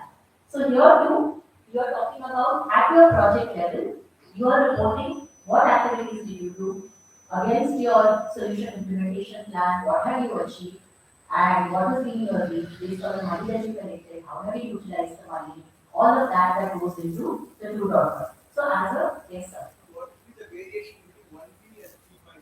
I'll come to that. So think of it like this, 1B and 2.1 are running almost parallel, they are almost similar to each other. Now coming to form 3.1. Now 3.1 is my form. 3.1 is what I fill up. So when I am doing the assessment of, let's say when I did Unnati, I read the FRD, which was submitted to me. Then I read what was put in the form 2.1, what was in the solution implementation plan, what was the money that was raised on the stock exchange, how the utilization was done, and based on all this assessment that I have done, I put out a form 3.1, which again has a format to it, where I consolidate everything that has been observed there, and that is what it is submitted to the social stock exchange. So 2.1 goes through the entity and 3.1 gets a stamp of the social assessor and that goes to the social stock exchange. But it's based on, it's like a final consolidated document of all the documents that we filled up with. So, any questions specific to, so you had a question on 3.1, so you just clear that 3.1 is really not a form that the entity fills, NPO fills, but it's what the assessor fills. No, just one question. Sure. Will all the funds which are raised by the NGO, either without the help of SSE, also should be No. disclosure? No. So it's only what you raise on the SSE that you disclose. When you are talking about the form 1B, anyway you have not raised any funds on the SSE. There you will talk about what has been your financials overall and how have you, what activities have you done and what is the impact that you should, the outcome that you should. Yeah, Shravan. Though it is not mandatory, you said after registration and before listing, 3.1 is not mandatory.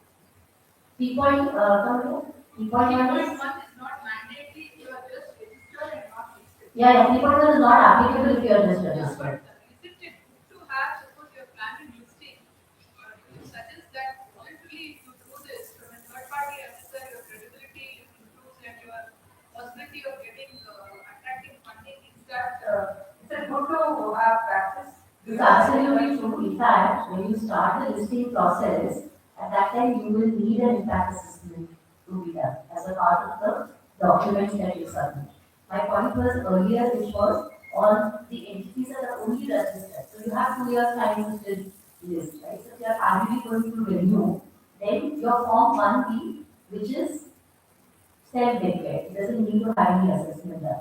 But to your point, now you start thinking about this. So I think the process right now, as services are very agencies that are looking to this, they are going through this process of doing the impact assessment so that they know that they have gone through the process before they list, and that becomes a part of the listing document also that they submit.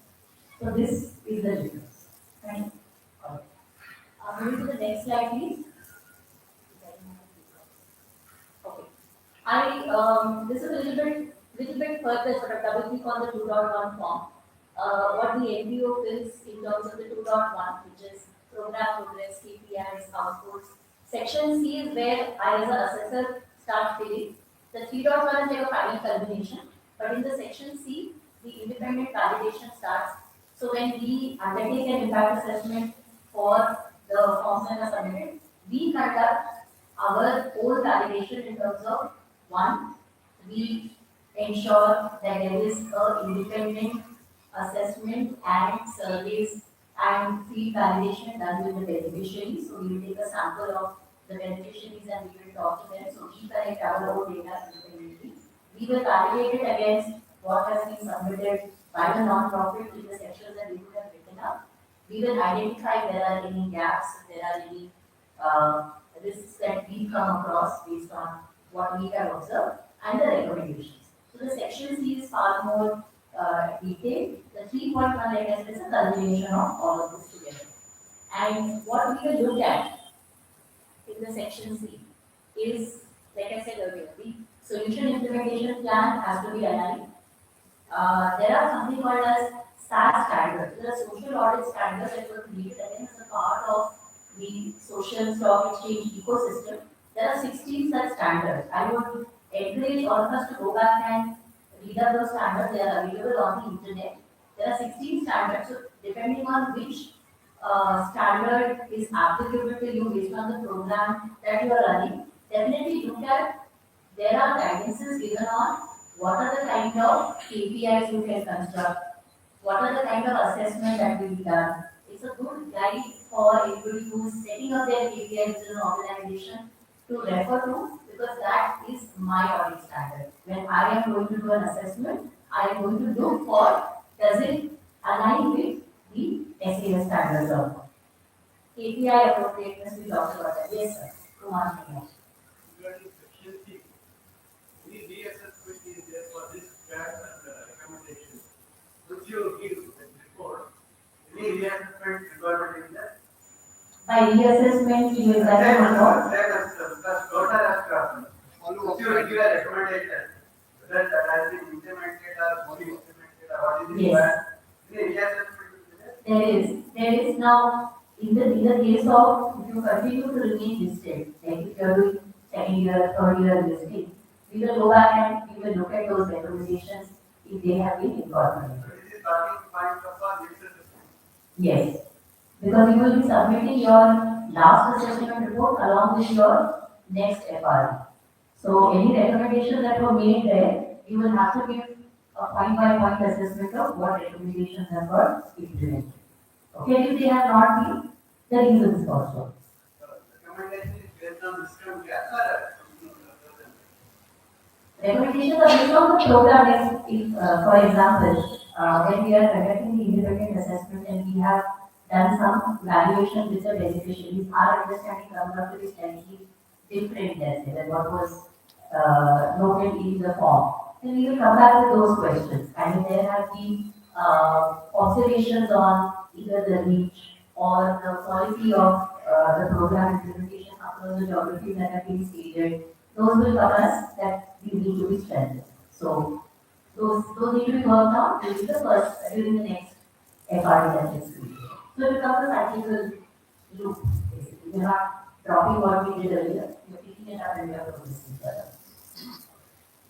Is there any support from SSE for those who are listed, not at what funding? Do they Those are registered. register and then there is support from the SSE which will help us to give some visibility to the donors? Or how is it will happen? I think we'll have a Q&A related to all this later. Yeah, maybe we should just finish through the assessment. Yeah, thank you. Okay. So moving on to the next slide, please. Okay. This is a little bit of insight into what the form 3.1 will contain. It's a little hard to be able to read through this. So, as I said earlier, we will sign off and certify the impact. We submit it to the SSE and this becomes publicly available. Uh, it will obviously, the donors who come to it the next time, they will have access to these documents. Even individual investors going forward, I think, are going to have access to all these documents. These are mandated to be also put up on the website of the agency that has listed. So, if you, as Ravi sir was saying, if you go to the Unnati website, you find very excruciating details of documentation that are done. In fact, even when I have to reference something, I go into the website and then video of these are all the documents that are listed there. And what does social stock exchange really expect from all of this as we put together the impact assessment? So one is whenever a project is getting listed, have we done the baseline, have we done the assessment? I think this any project that we undertake in the development sector is one of the first things. But now here it is getting documented and it is getting visible to everyone. What is the end of the assessment we have done? What is the evidence of the program activity? Whether we collect data regularly, are there, if we have, let's say, multiple locations, there are pictures from those activities that are taking place. So it's important to also start strategizing how do we, as a non-profit, collect evidences with regularity, with a proper understanding that this all is going to gather together to become our evidence for the future. So it's not about, not that I anything specific, but let's say I work with non-profits where they are working in 10 sectors and 7 sectors, 10 pictures regularly, so 3 sectors do not. So then the question becomes now, is this not a part of your process then that you're supposed to send pictures of all activities happening? Now that's the question that needs to be asked and it has to get into your SOP. It has to become a standard operating procedure, which is what essentially all of this role as we are going through is going to help us start getting more and more disciplined about it. The SSE also expects us to look at project monitoring dashboards and reports. So is there only a one-time end of program report or are there standard monthly reports, weekly reports, whatever is the typical cadence. So that's another thing that I have to finally say, yes, I have that. I have to look at the dashboards here, weekly, monthly, depending on the nature of that. Then what I will be asked by the SSE is, have I conducted independent studies to assess the impact? Have I done my homework? So that whether it be quantitative studies or qualitative studies, what is the methodology that I have used? What are the questions that I have? So even the questionnaire that I create for doing this independent study, I have to submit. And documentation of deviations and risks. We talked about the risk recommendations. So this is what the SSE expects us to also get aligned on and submit. So just as I said earlier, that it's not that I can do the impact assessment the way I want to do it. There has been thinking that was work behind it, that this is the structure that we will follow. And having worked several years in the impact assessment and the data space, I can definitely vouch for it that is a brilliant starting point to have. We have all the ingredients right. Yes, there can be some screws that can be tightened, some nuts and bolts that can get stronger. But again, to activate that the foundation that has been laid for the impact infrastructure is really very important. So, moving forward to the next slide, please. Okay. So, just something from experience based on what we have seen for first time non-profits that are coming to the SSE. Uh, let's not treat impact as a learning exercise. When you are writing your FRD, have your impact thinking how it will be tracked, what will be done. Even before you bring the social impact assessment into the picture, it's important to do that front load thinking. So having the right data, so Ramesh talked lately about strengthening our data systems, having strong data systems to capture. Tech has become cheap, AI has also become cheap. So I think it's all of the tools are now available to our disposal. We have to just think through what's going to work for us. It has to be the right tools, obviously. But having data to begin our program, why did we start our program? Those are important things for our projects to definitely consider. Confusing outputs with outcomes, I think that's a thing that all of us go through very frequently. I can see some smiles in the audience, so I know that the page is a fairy page. It's a shared page, so I will not say more about that. Um, the other thing on negative outcomes, so there's another fantastic thing that has happened in the whole infrastructure or impact for the SSE also is talking about unintended outcomes. So I should also call this out as very, very positive thing. Because in the what we have seen in the development sector, we want to talk about all things that happen well, but we know for the fact that many of projects fail, many initiatives don't end up the way they were expected to. And there's another thing that's being able to also think through what could be some of the unintended outcomes of our interventions. Again, I know that all of us who work in this space do think about them, but we not had a place where we could just say jot it down or put it away for the future. Now, this is something that is actively asking you to engage on what are some of the negative unintended consequences. It's called PUNO, unintended negative outcomes. So in the FRD, in the SIP, this question is there. So we need to think through this question as well. And again, the system wants us to be transparent, let us be transparent. Agar failing होगा तो यहाँ there could be something that could go wrong. Like when we did equity versus URL, we spent time thinking about what are the unintended consequences, and we did come up with. We did realize that yes, there are unintended consequences of, let's say, focusing on youth, especially in the rural communities. There are other social issues that we talk about. So we need to talk about that. If not, let's say no. Yes, they have to be listed. They have to be listed. And then data systems, that's what we already Rachel talked about it. This gives us an opportunity to start thinking about what are some of the problematic data that we need to collect right into from the start of our project before we can even come to the impact phase. So as we are planning, so other things that has happened is when you have got to your FRD, when you have gone to your SIP, after that is done, you recognize that that process is already making us think about impact ahead of its time. So we're thinking about what will we deliver and then start working towards it. I think that's a good conversation shifter because all of us know that, and I have been on the other side of things as well. When the assessor comes or the auditor comes, when you carry practically what documents to have together. Let's start preparing our early on. Everybody can become simple.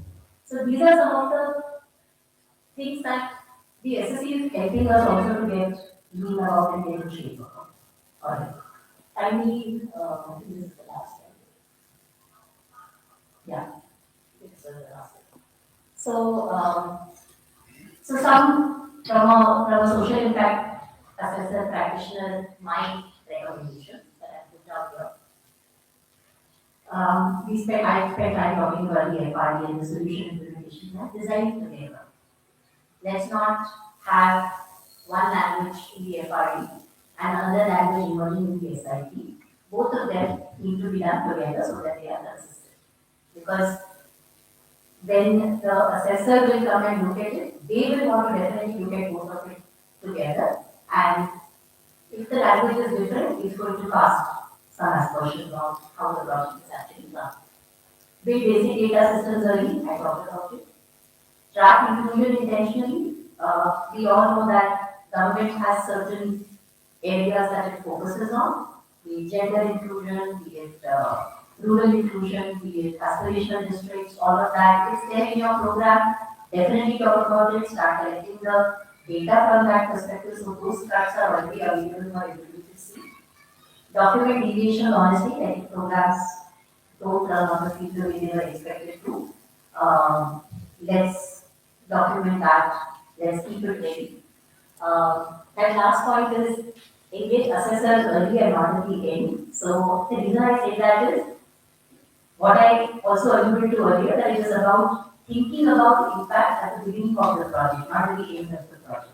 So as a part of the FRD creation, we are committed to do that. We are committed to help you to build the SIP and the FRD. And of course, we will, after that, the legal will take over because it's a lot of legalese that goes into the FRD. But the basic structuring of the program, what we are going to measure, how we are going to measure it, if that's something that you want, to think through, definitely available for that. And that just sets the stage for this is how the program is going to take up and this is what the program is going to deliver. So with that, I end my talk. Thank you very much for your patience listening. Any questions that you have for me before we move on to the listing part? Yes.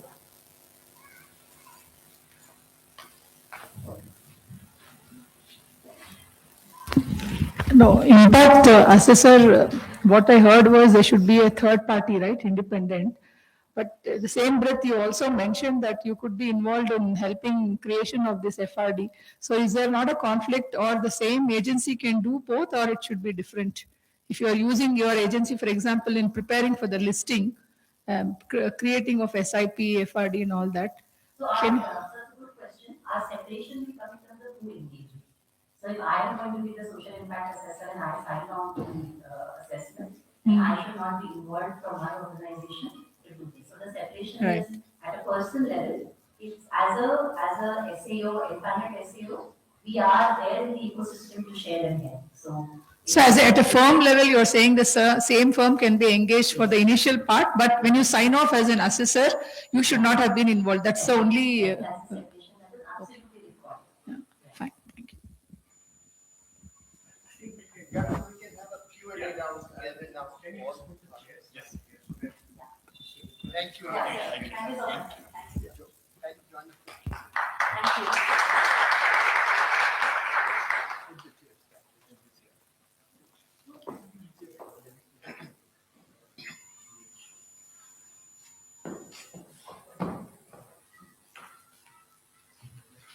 Request the speakers to please join us on stage, and also we have Mr. Surya Narayan who will be representing Unity.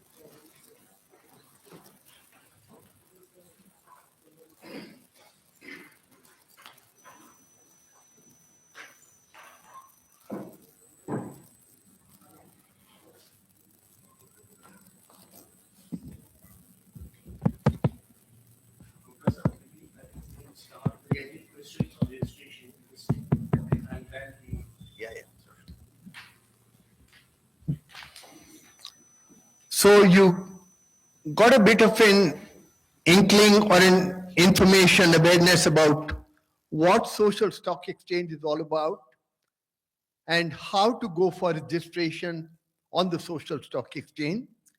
Just a kind of a recap, the basic eligibility conditions prescribed are your organization has to be involved in some kind of an activity which is based on the philosophy of social intent and social objective.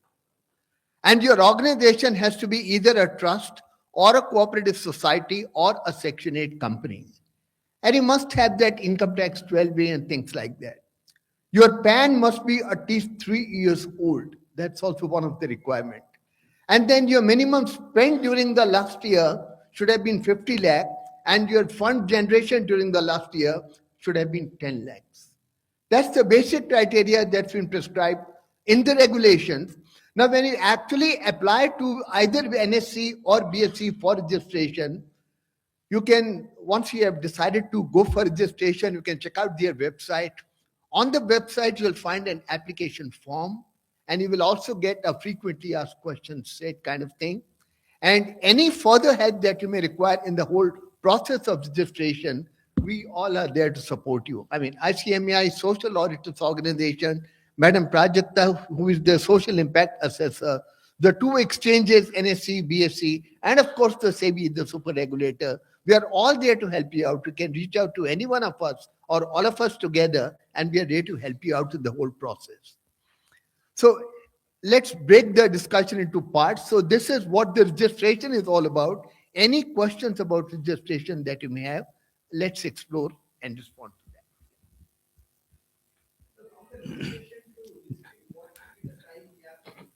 So just I wanted to say a few things before you ask your questions. My having come here is actually, I will be more interested in understanding the difficulties that you may be facing. Let me put it very, very easily very straightforward is that in terms of seeking query on how to list, how to go about the impact assessment, how to go about the registration, probably we have, the experts here who would definitely be in a position to clarify your doubts. But I would be very happy to understand where is that we are facing the difficulties. What are the irking points? What are the pain points in terms of registration, in terms of getting listed, in terms of getting your social impact assessment done? So these would be probably, I would be looking forward to carry back with me and, take it as part of my further policy development. And I would request that any suggestions or any pain point that you may be mentioning should be, slightly basic so that, we would be, sometimes probably if you are going to be highly broad about it, then I would not be able to get the actual point about it. So kindly go ahead, sir, please. I mean, you may please ask you. Just kindly one moment. I just wanted to add, just wanted to introduce myself. I'm Suri Narayanan, ex-CFO of Emphasis Limited. I also was involved in the Unnati listing, the first listing in India to get listed in India, considering my corporate background. I just wanted to also mention about the registration process. Unnati, I think we are proud, not only the fact that we were the first ones to get listed, but the registration, and this is where we would like to thank NSE and SSE and the SEBI. We got the registration done within a week of our application.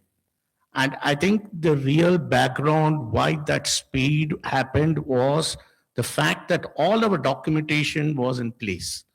I think that's the first hygiene factor, which many organizations naturally, considering the fact that they are not corporate set up, they might have initial challenges. Once the documentation, and these are all basic documentation which are required for registration, if they are in place, the registration happens virtually in a jiffy.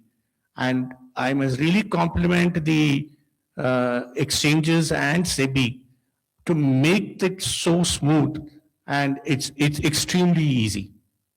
We'll now take any challenges you people had in the registration, and then we can go to the listing. So, to everybody, we are already registered. Now we are going to go ahead for listing. But we have been advised that we should be taking some consultant who will help us in listing. So for Unnati, for you, sir, and also to Ramesh, sir, do we need, even to Rajesh, sir, do we need to engage a consultant who will help us in listing? Or can we do the way we registered directly through the website? I'll just share from our experience.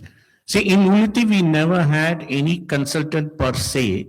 We had Unitis, who is more like a small merchant banker, but that was just to put some slides together. But for the fundraising document, you do need a legal firm who can draft that.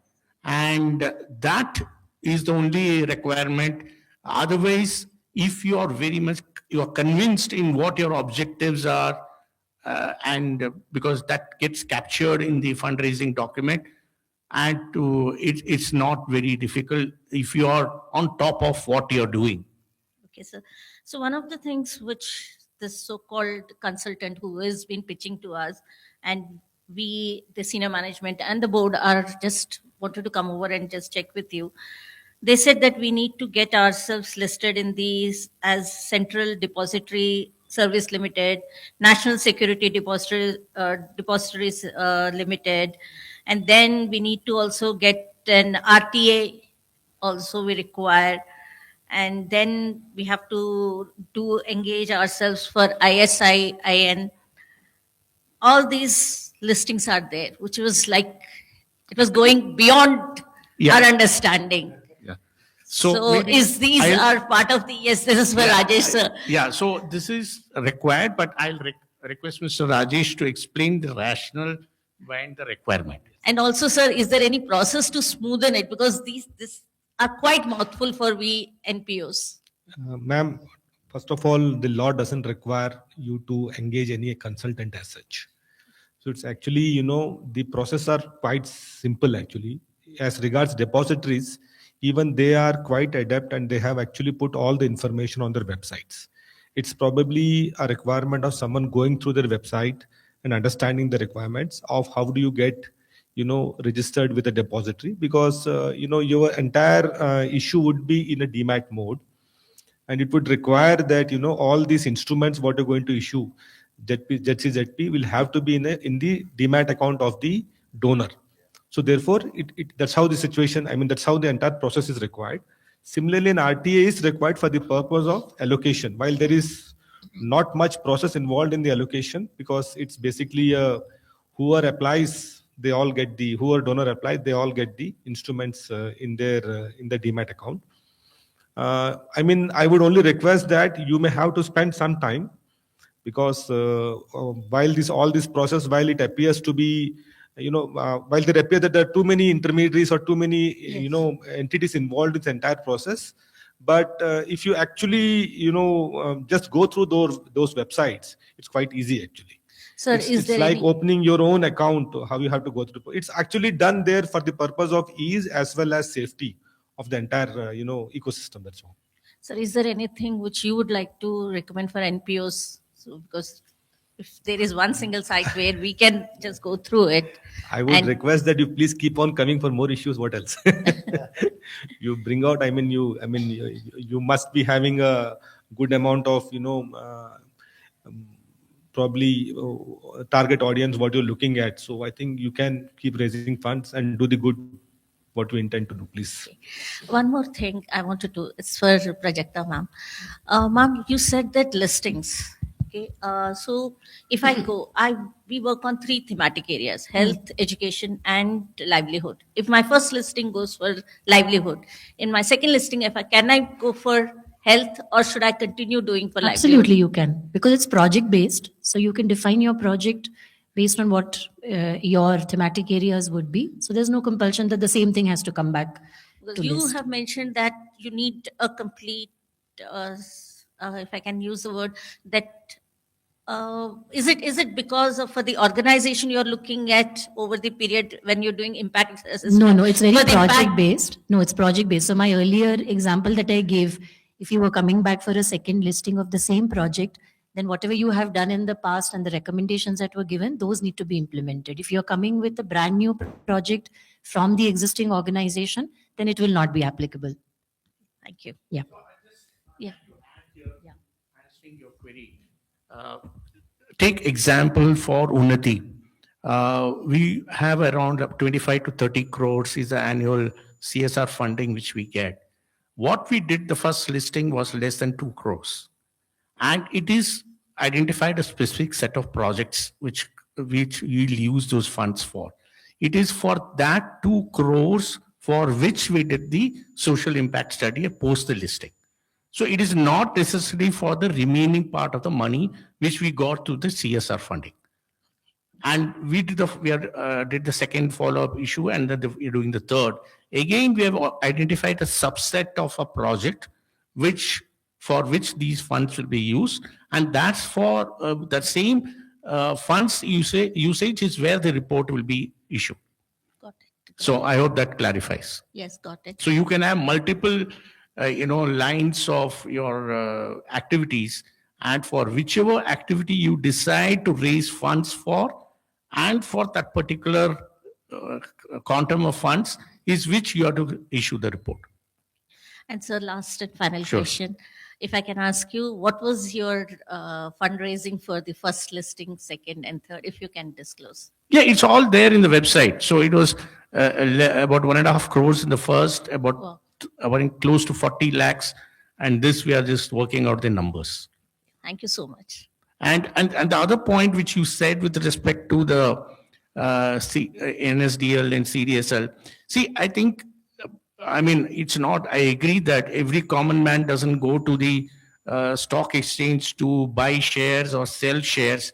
But as Mr. Rajesh had initially in his speech has mentioned, now there is no question of, earlier if you recollect, all your parents or etc., they used to have physical document of shares. Now everything is dematerialized. So the whole objective of putting all this into the demat account is to ensure the donor has a record of the donation to which organization he has subscribed to. It's more of a transparency and ensuring there's a proper documentation. It's not some document. Suppose you're giving some money to Unnati, we just give you one receipt.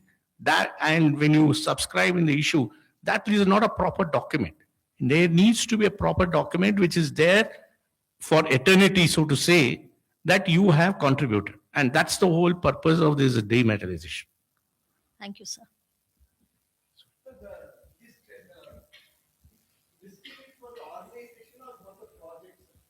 It's for the project. It's a subset of the organization, naturally.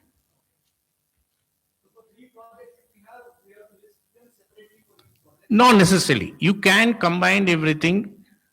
But each one has to see, you have for each project, suppose you're raising 1 crore, and you have to mention if there are 3 projects, for each project, which amount is you're going to utilize. So that's important. There is a life of your listing, sir. So once the project is over, or 2 years, whichever is early, the listing goes off. So if you raise funds within those 2 years, probably you get a new ISN, Prajakta? How is it? No. You get a new ISN for a second project, or it will be the same ISN? ISN will be same, I think. No? Same. Yeah, same. Yeah, it will be same ISN. So basically, it's actually to identify, see that the listing is always of the company. But the project is what you are getting listed for. That is what you will be giving your, your filings and your disclosures. So some of those disclosures will be about the company, and some will be about the project. So combined, you will be giving the disclosures. So actually, it gives a credibility to the entire organization itself because of a small amount of fund you're raising. Today you can raise up to 50 lakh, easily you can raise 50 lakh. Suppose even for 50 lakh you're raising, and your organization is handling a higher amount of donation, suppose, but still it will give you a credibility to the entire organization. So that's how it is.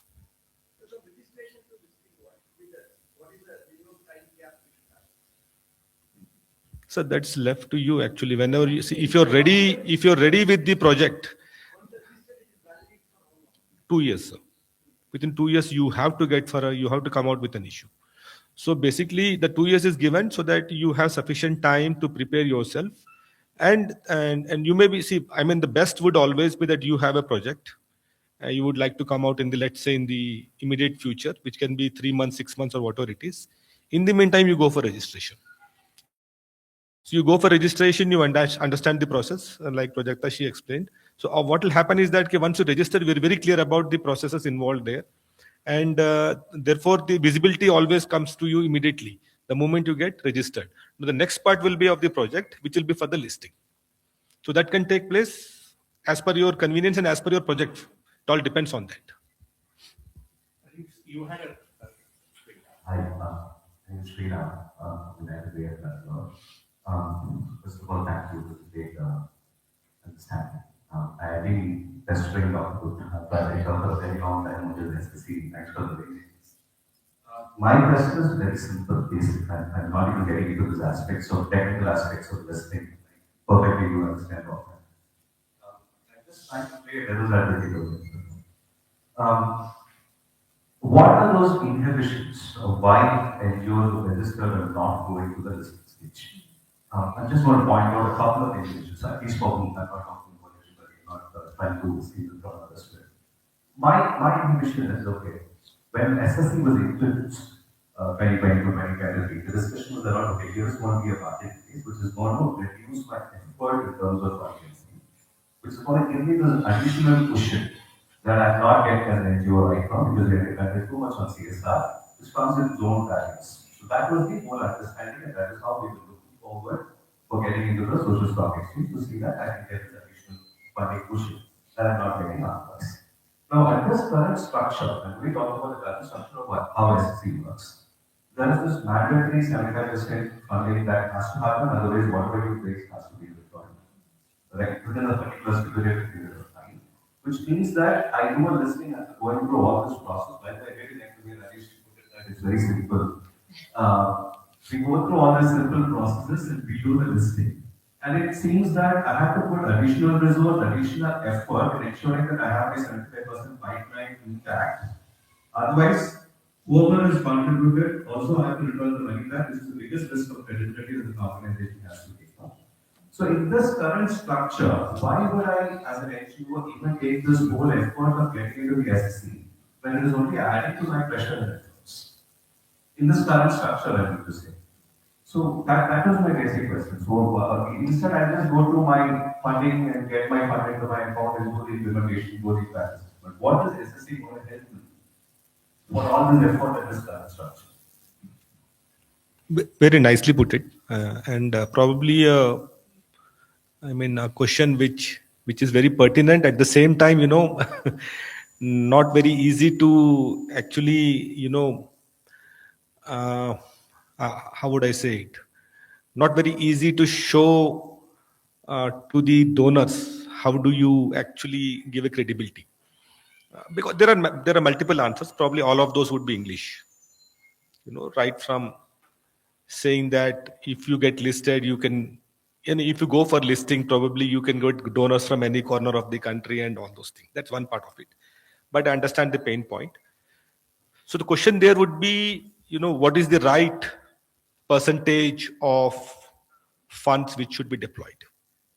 That's one part.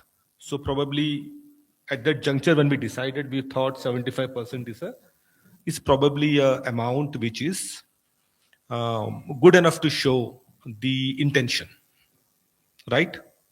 So you may have to think through what would be the right percentage. If you look at the listings on the main board, other than SSE, it is actually today 100%. And if at all you want to change those, the object, you may have to go through the process of taking approval of the shareholders there. So here probably we do not have that kind of a mechanism.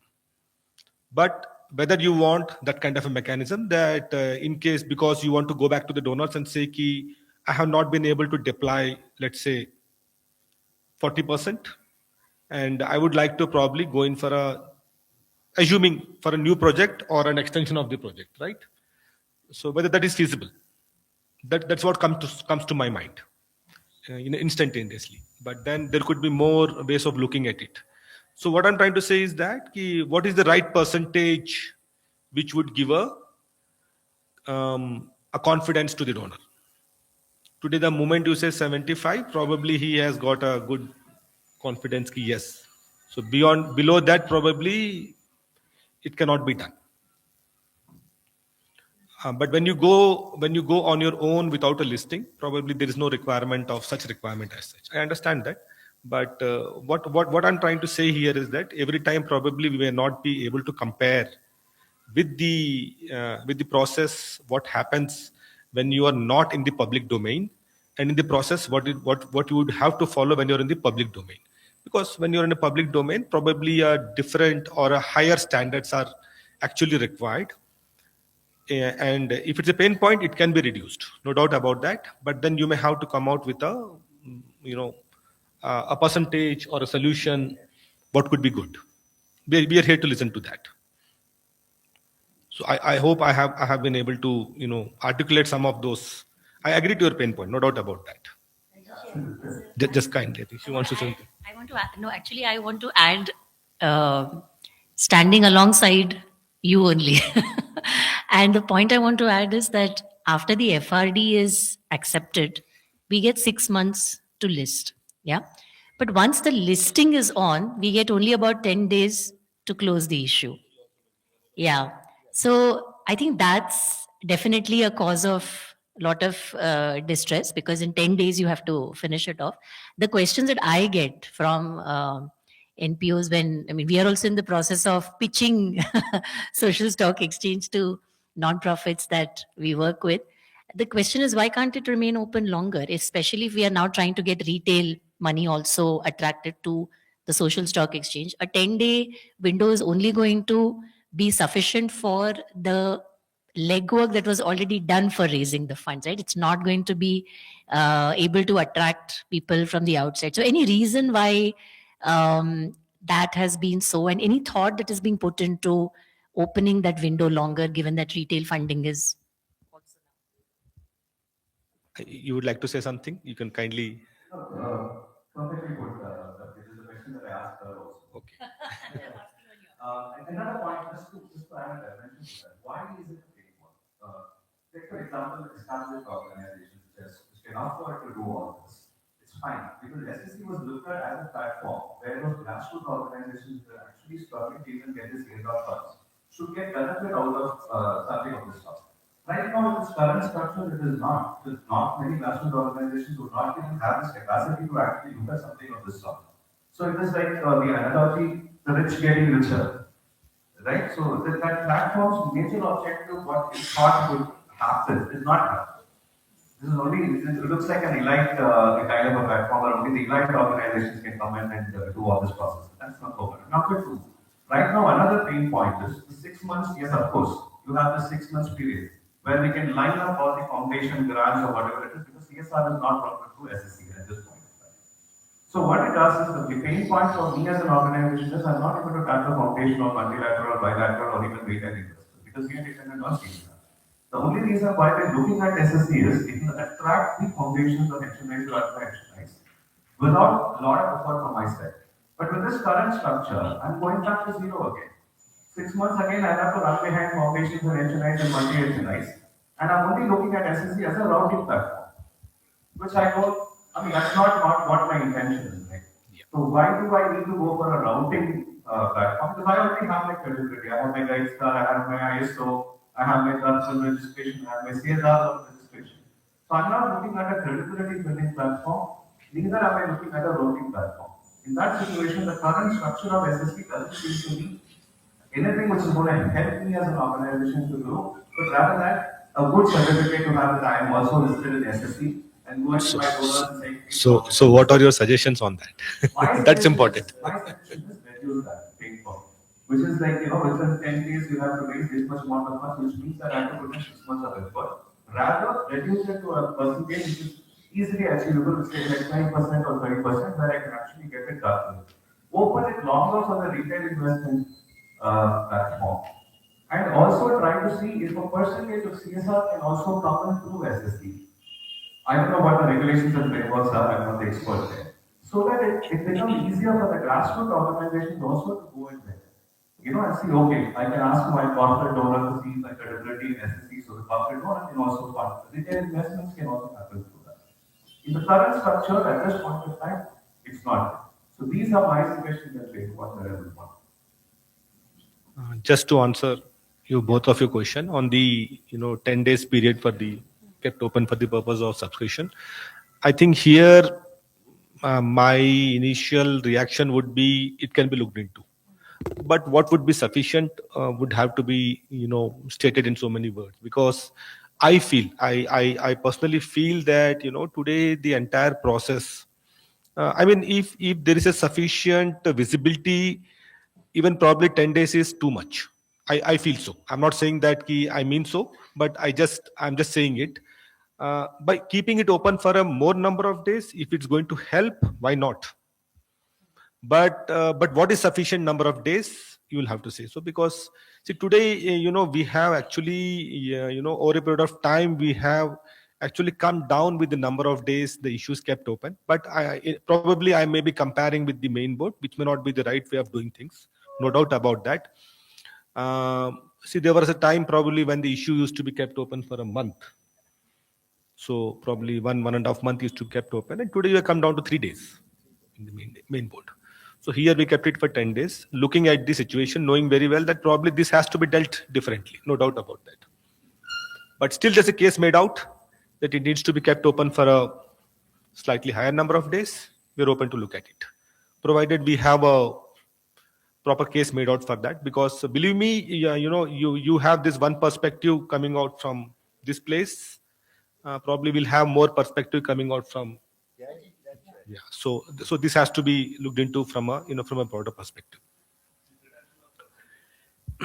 Like I said, already said, reduction of percentage, I said it's again can be looked into, but what is a good percentage? Again, I said there'll be a lot of perspectives over that. So how do you give credibility to it? Today 75 gives a good credibility. You bring it down to 50, you bring it down to 40, is it something people would accept? So you may have to look at it from that perspective also. So Especially, since in the FRD, there has to be a mention of the reach number of beneficiaries. I think it is also telling of the organization that if, so 75, you will still hit some numbers, but let's say it came down to 10-20% of the funds that you want to reach, you essentially are not able to run your program. So that's another consideration which organizations will also need to think about. But yes, point noted that should it be 75? Should it be less than what's the number it can come down to? But not at the peril of the project itself potentially getting so downsized if the amount raised is very, very small. So that's something that we need to think about.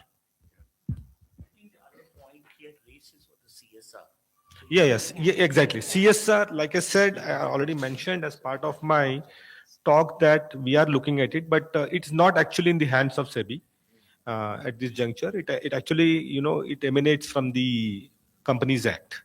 So Companies Act needs to be actually aligned with our thoughts. So we have taken up with them in the earlier also, and we are still in discussion with them. We're trying to get this aligned with what we have said. So SEBI is already aligned with that. SEBI is agreeable to that.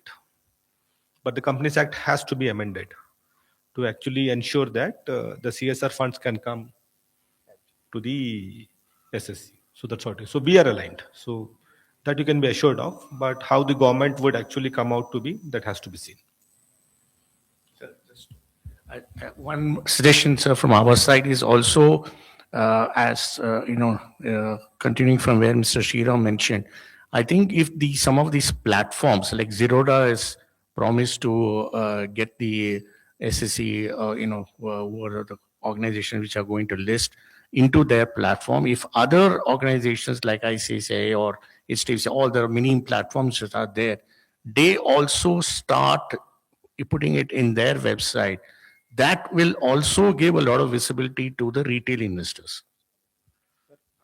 I mean, that's a very, very noble thought, sir. I think definitely will work on that, sir. That's a very good thought, sir. In fact, we had a discussion internally that if Zerodha is doing, why not others can do it? So we'll work towards it, please.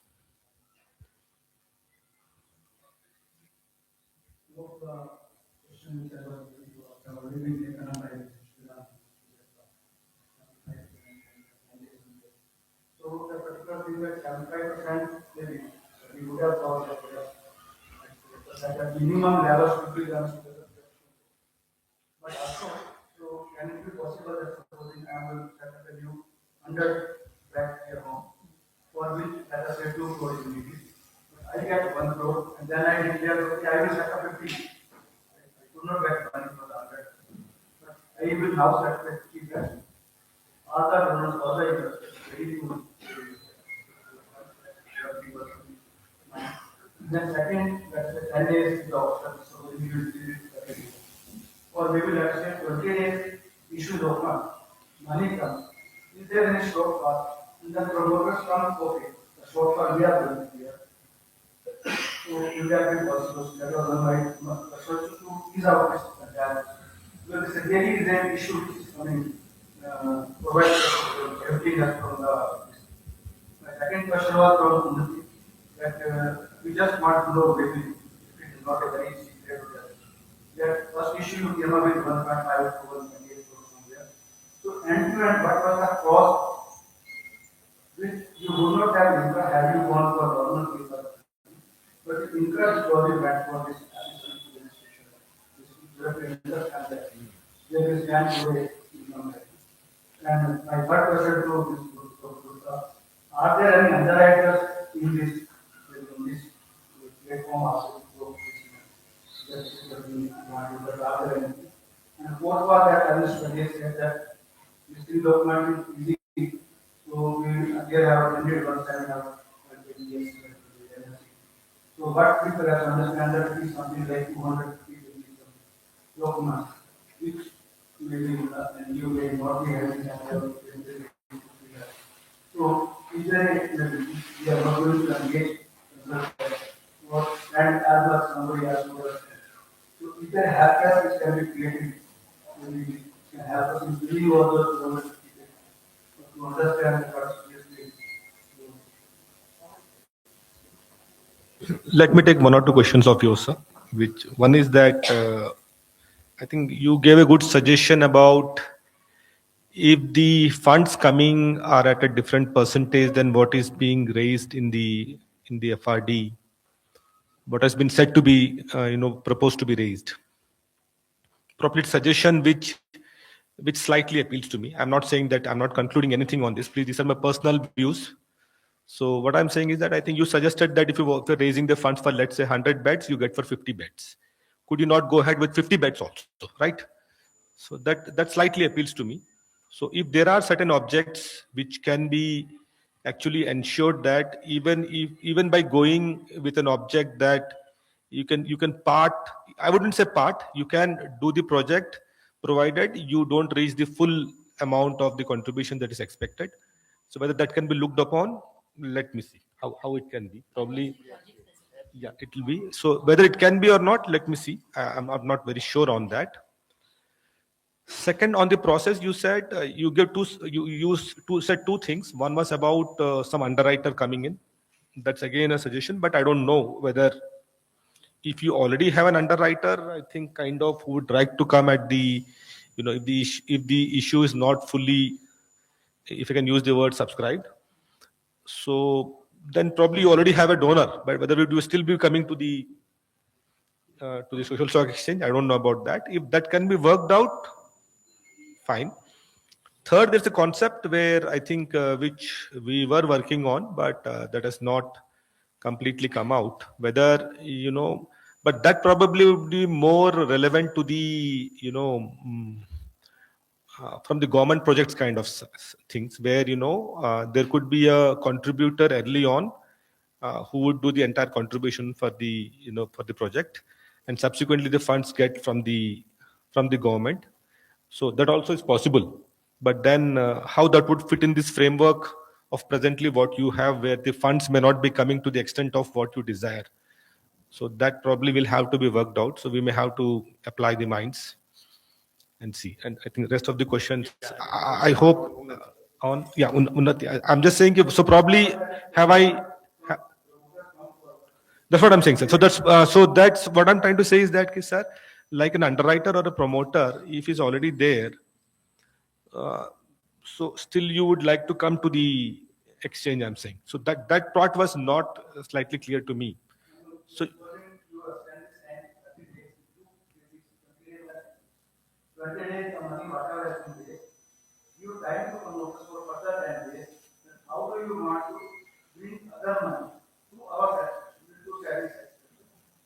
For the exchange section, whatever going to pay, how are you going to put in, and if they are able to maybe confidently prove something that we have some sources that many money we give them 10 days more, 20 days the whatever has been raised, 10 days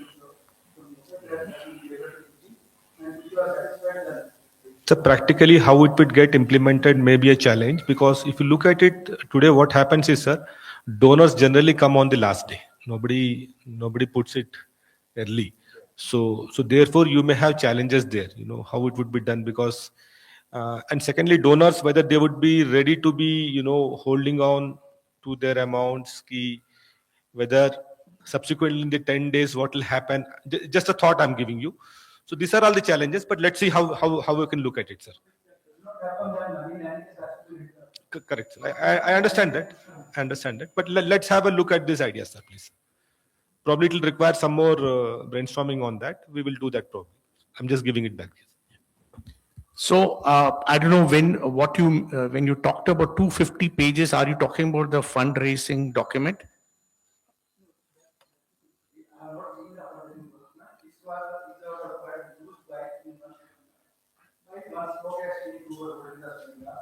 My question to them was, because the decision we got done video 10 days and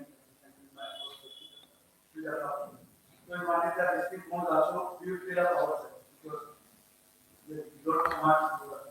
So just I got up and asked this question. Sure. Is there 250 pages legal document, see whether you can fill up right, otherwise you have. Sure. So let me, sorry. Yeah. So for the listing as such, Unnati did not use anyone for filling up the application for the listing. They are virtually more or less the information which is already covered in your registry. The only additional document is the fundraising document, for which I had also mentioned initially, you need to appoint a legal firm, because if some of you might be participating in the IPOs, you might have seen their offer document. So that's all legal language in how, because there's a standardization across the IPO, so that SEBI has standardized, so that becomes easier for disclosures. So people don't have to, any donor or subscriber don't have to look at where each component of the details of the offer is. So there is a structure and a language used, for which you need to use a legal form. That's all. Other than that, there is no requirement for an external consultant, provided you have adequate internal systems and documents ready. And I think the other aspect which Unnati used a lot is, I'm sure all of you or organizations which are wanting to do it, they create an annual report. The annual report is, we are not talking about financials. Financials is naturally a requirement, but annual report is just specifying what are the areas which the organization worked on. I'm not talking related to SSE, but that document which Unnati used to religiously do it every year helped us a lot to give the information to the legal firm to create the fundraising document. And because that becomes sort of a framework, and it becomes easier to populate it.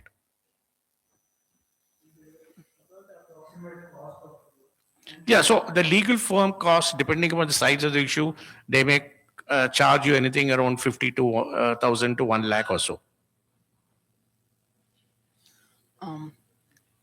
Depending upon your relationship with the legal firm, because I don't want to take away business from the legal firm. Sorry? I think it's, what's it called? Legal cost kind of. Yeah. So, your fundraising can include these costs as such. And this apart, sir, there is NABARD is giving that capacity fund.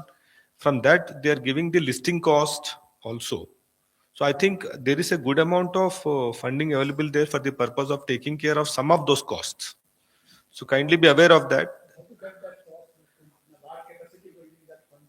Yes, sir. How to apply and get that? I think.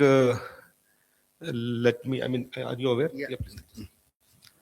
So you need to apply to NABARD for that. And in fact, this program that we are organizing, ICMAI Social Auditors Organization, this is also being supported by the Capacity Building Fund of NABARD.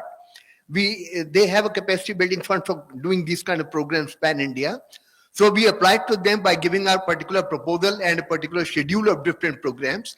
And then they sanctioned fund based on per program cost kind of thing. They initially do it for 5 programs. Once we complete 5 programs, then we go back to them once again and they give us funding for the subsequent. Similarly, you need to apply to them. I can provide you the contact details and where to write and what to write kind of thing. And you also mentioned about the help desk.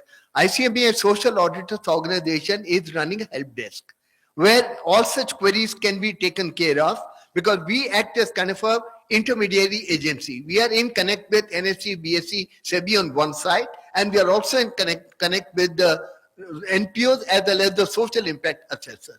So any query, any support that you require, we can possibly connect you with the right people. And let me also put it in public domain that some of our members do the work pro bono. They don't charge anything for their service. Some, not all. So possibly if you connect with us, possibly we can recommend somebody who may possibly not charge anything at all, or possibly may charge a reasonable amount of fee for supporting you with whatever is your requirement for that matter. Can I take? One question I forgot, not question, a request to SEBI particularly. Because the system has just started and we are just in the learning phase. Initially, can you think of extending 2 years, 3 years, and 3 years at least? Sorry, I didn't get the question. What is it? 2 years. 3 years. 3 years. You have to be 3 years old and you. Yeah. So you are saying to reduce the period from of the existence of the NPO.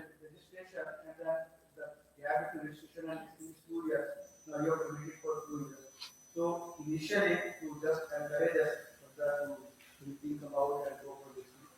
Can you think of increasing it to 3 years? Increase for 1 to 2. Sir, I mean, to be very frank, sir, when would you like to go for registration? No, I get that, sir. My question would be, why are you going for registration? Registration, we did for credibility, of course. That was our first motive. So we have not found any donor who says that I will give only close pocket. No, our donors are ready to give otherwise also. We are getting. So we are yet to find a donor who says no, I will not give you money. I will give you only when you issue a maybe I think that instrument. We are yet to get that. So, but one renewal has already happened. So it looks very maybe less time to maybe think about everything. So because we have been learning and gathering from our seminar those things. Sir, my humble submission, sir, 2 years is a good amount of time, sir. Because we have to take something like so many disturbing things are coming up and that where do I bring and everything. So that was also a point which so maybe initially if you can help. Let me take this feedback back, sir. But my humble submission is that, sir, 2 years is a good amount of time. So I think that's why I asked the question, why are you going for registration? If you're going for registration, probably you have something in mind. So my suggestion would be that kindly go for registration when you're at least you have prepared yourself to some extent. So, but anyway, we will have a look at this. No problem on that, sir. We'll have a look at this. So. Absolutely, sir. We don't know when we as NGO, when we wanted to register, we thought that is the final listing is done. But we come to know that this registration and one more thing is listing. So that is where there are also an awareness challenge. Sir, I'm Anu Bhatt from Akshara Foundation. I wanted to point out another pain point which prevents us from listing. We are registered on NSE. But what has stopped us from going in for a listing is we have our projects ready. How do we market ourselves, from the time that the document is out and to listing? How do we market ourselves? Most NGOs are very short on bandwidth, human resources, as well as funds to market themselves. So is there any way SSE can introduce us to, institutional donors? There was talk of Zerodha having contributed to Unnati's. It happens for private organizations, IPOs, before they come out, you find talk of them in the newspapers, at a cost of, you have full page ads. So investors do come to know of these IPOs well in advance. Similarly, can there be at least some write-up some introductions to potential institutional donors. That is one question I had. The second question was, we are registered on NSE. Is there any advantage of registering on both NSE and BSE? On the first question, ma'am, on marketing. So I think one suggestion I got as part of the discussions was that today Euroda is already doing something with respect to the subscription part. So why don't we get in more such brokers into it? I think that probably let me see if something can be done through them, because today if you compare with a main board listing company, it will be difficult to compare, ma'am, because they have access to a good amount of funds. So that will be difficult to compare. And whether putting some material on the stock exchanges, if it's going to help, we can try that. Whether that will be sufficient in terms of marketing, probably I don't think so that will be sufficient, because I don't know what will be how far you would like to reach. That will be important for you. So you may have to decide on that, whether how long, which parts, how geographically you would like to reach out to. That will be important to actually understand that. So how do we reach out to the retail donor? That's why I said, investments, let easy. me make an attempt if we can rope in those brokers. So if they are giving the facility what Euroda is giving, and through that we can put some pro bono work can we get through them. Let me see. Not very sure on that. So I'm not giving any assurance on that, because how each would be ready. But probably one of the ways would be today exchanges do have a database of all the investors with them. But whether the existing investors, can they be the potential donors? I don't know on that also, because they may not be, because so they are different sector altogether. So that also matters a lot. So you may have to give us some ideas. How do you identify these potential donors? What is the ways? So today you have a good amount of investors, normal investors in the depository system and the exchange system. So those would be probably different section altogether. So you have to tell us what will be the potential? How do you reach them? So that probably would give us some impetus in thinking how can we allow some kind of a mechanism where we can reach out to them. That may have to be thought through on that. And the second part was, ma'am, on the NSE and BSE. Yeah, I think one exchange listing is good, because it will be a cost, not exactly a very big cost factor as such, but I think today one is enough for you. But that's actually left to because there's no trading going to happen, nothing is going to happen. It's only a visibility in terms of listing and giving credibility to, nothing beyond that. I have a couple of questions. Among those who are listed already, how many of those have been fully subscribed among those projects that have already been listed? Sir, I wouldn't. Usage of money or? No, subscription. When they list, how many have been able to raise the funds that they wanted? So I can say from Unnati perspective, all have this. Yeah. And both the first issue as well as the follow-up. But we did not have naturally 100%. Okay. And what happens when it's oversubscribed? So that's where the allocation comes in. That's where he talked about 3 days period, and where the RTA comes in. Whatever money is received, he does a proportionate allocation. Like in normal IPO. Sure. You're familiar with that. That's what happens when they talked about oversubscription. They do an allocation based on a certain formula. And that's what the RTA does. And that's what his role is, answering Madam's point. So he comes in at the time of oversubscription also. So one last question, please, because Mr. Dangiti has to leave. Yes, yeah.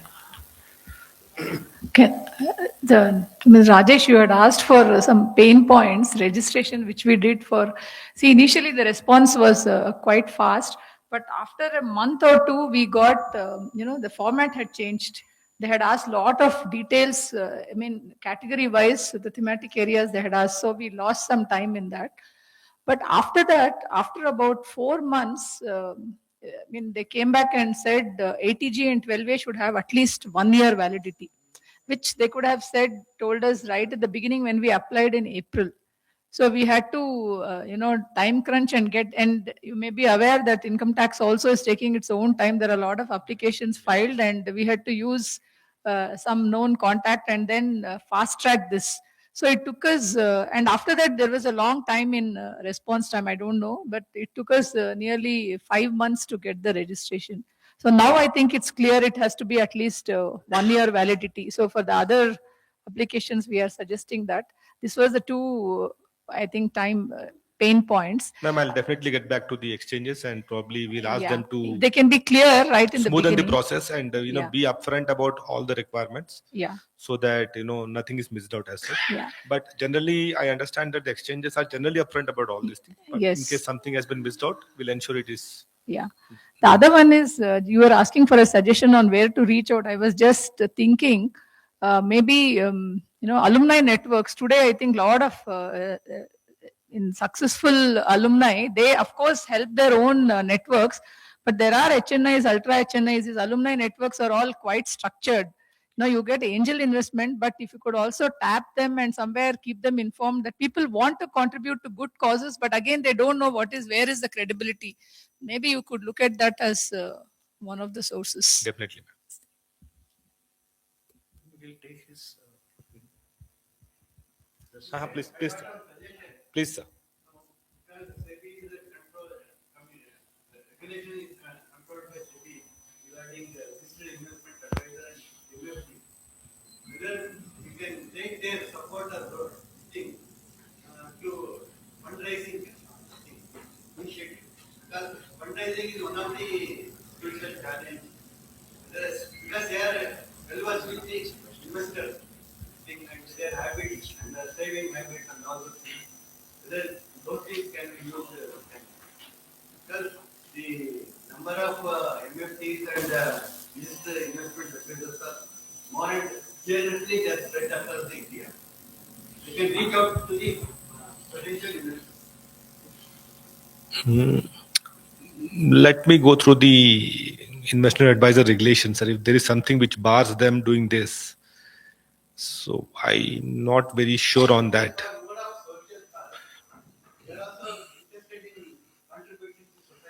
No doubt, sir. I mean, no question on that. The situation, what I'm talking about is different because today in the garb of investment advice and research, a lot of things happen, including in the garb of, education. So we have been passing a lot of orders. So that's why I wanted to be cautious on that. It should not result into something different. That's the only reason. But your suggestion appears to be good. So let me have a think on that. So how it can be done. But like you said, only one thing is that probably we should be clear about the audience, target audience. So how will they be able to reach out? But like she said, alumni is a good one because those people may be interested in doing some philanthropy kind of thing and they may be interested in donating. So that may be there. But similarly, let's have a look, sir.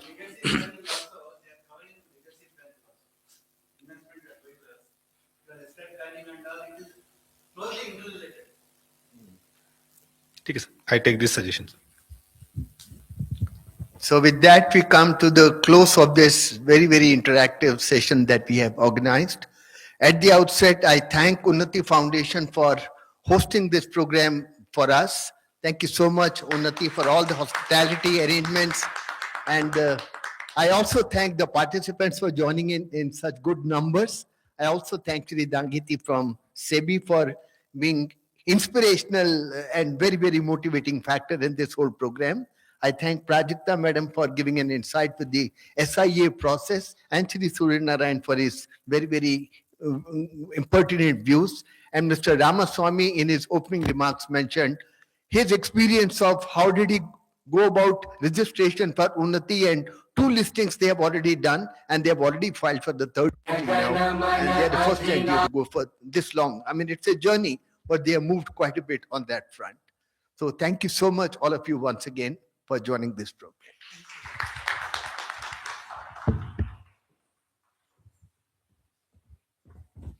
Thank you, sir, for delivering the vote of thanks as well. I request Mr. Suryanarayan to just give the guests a token of our appreciation.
Request everybody to join us for lunch in the basement.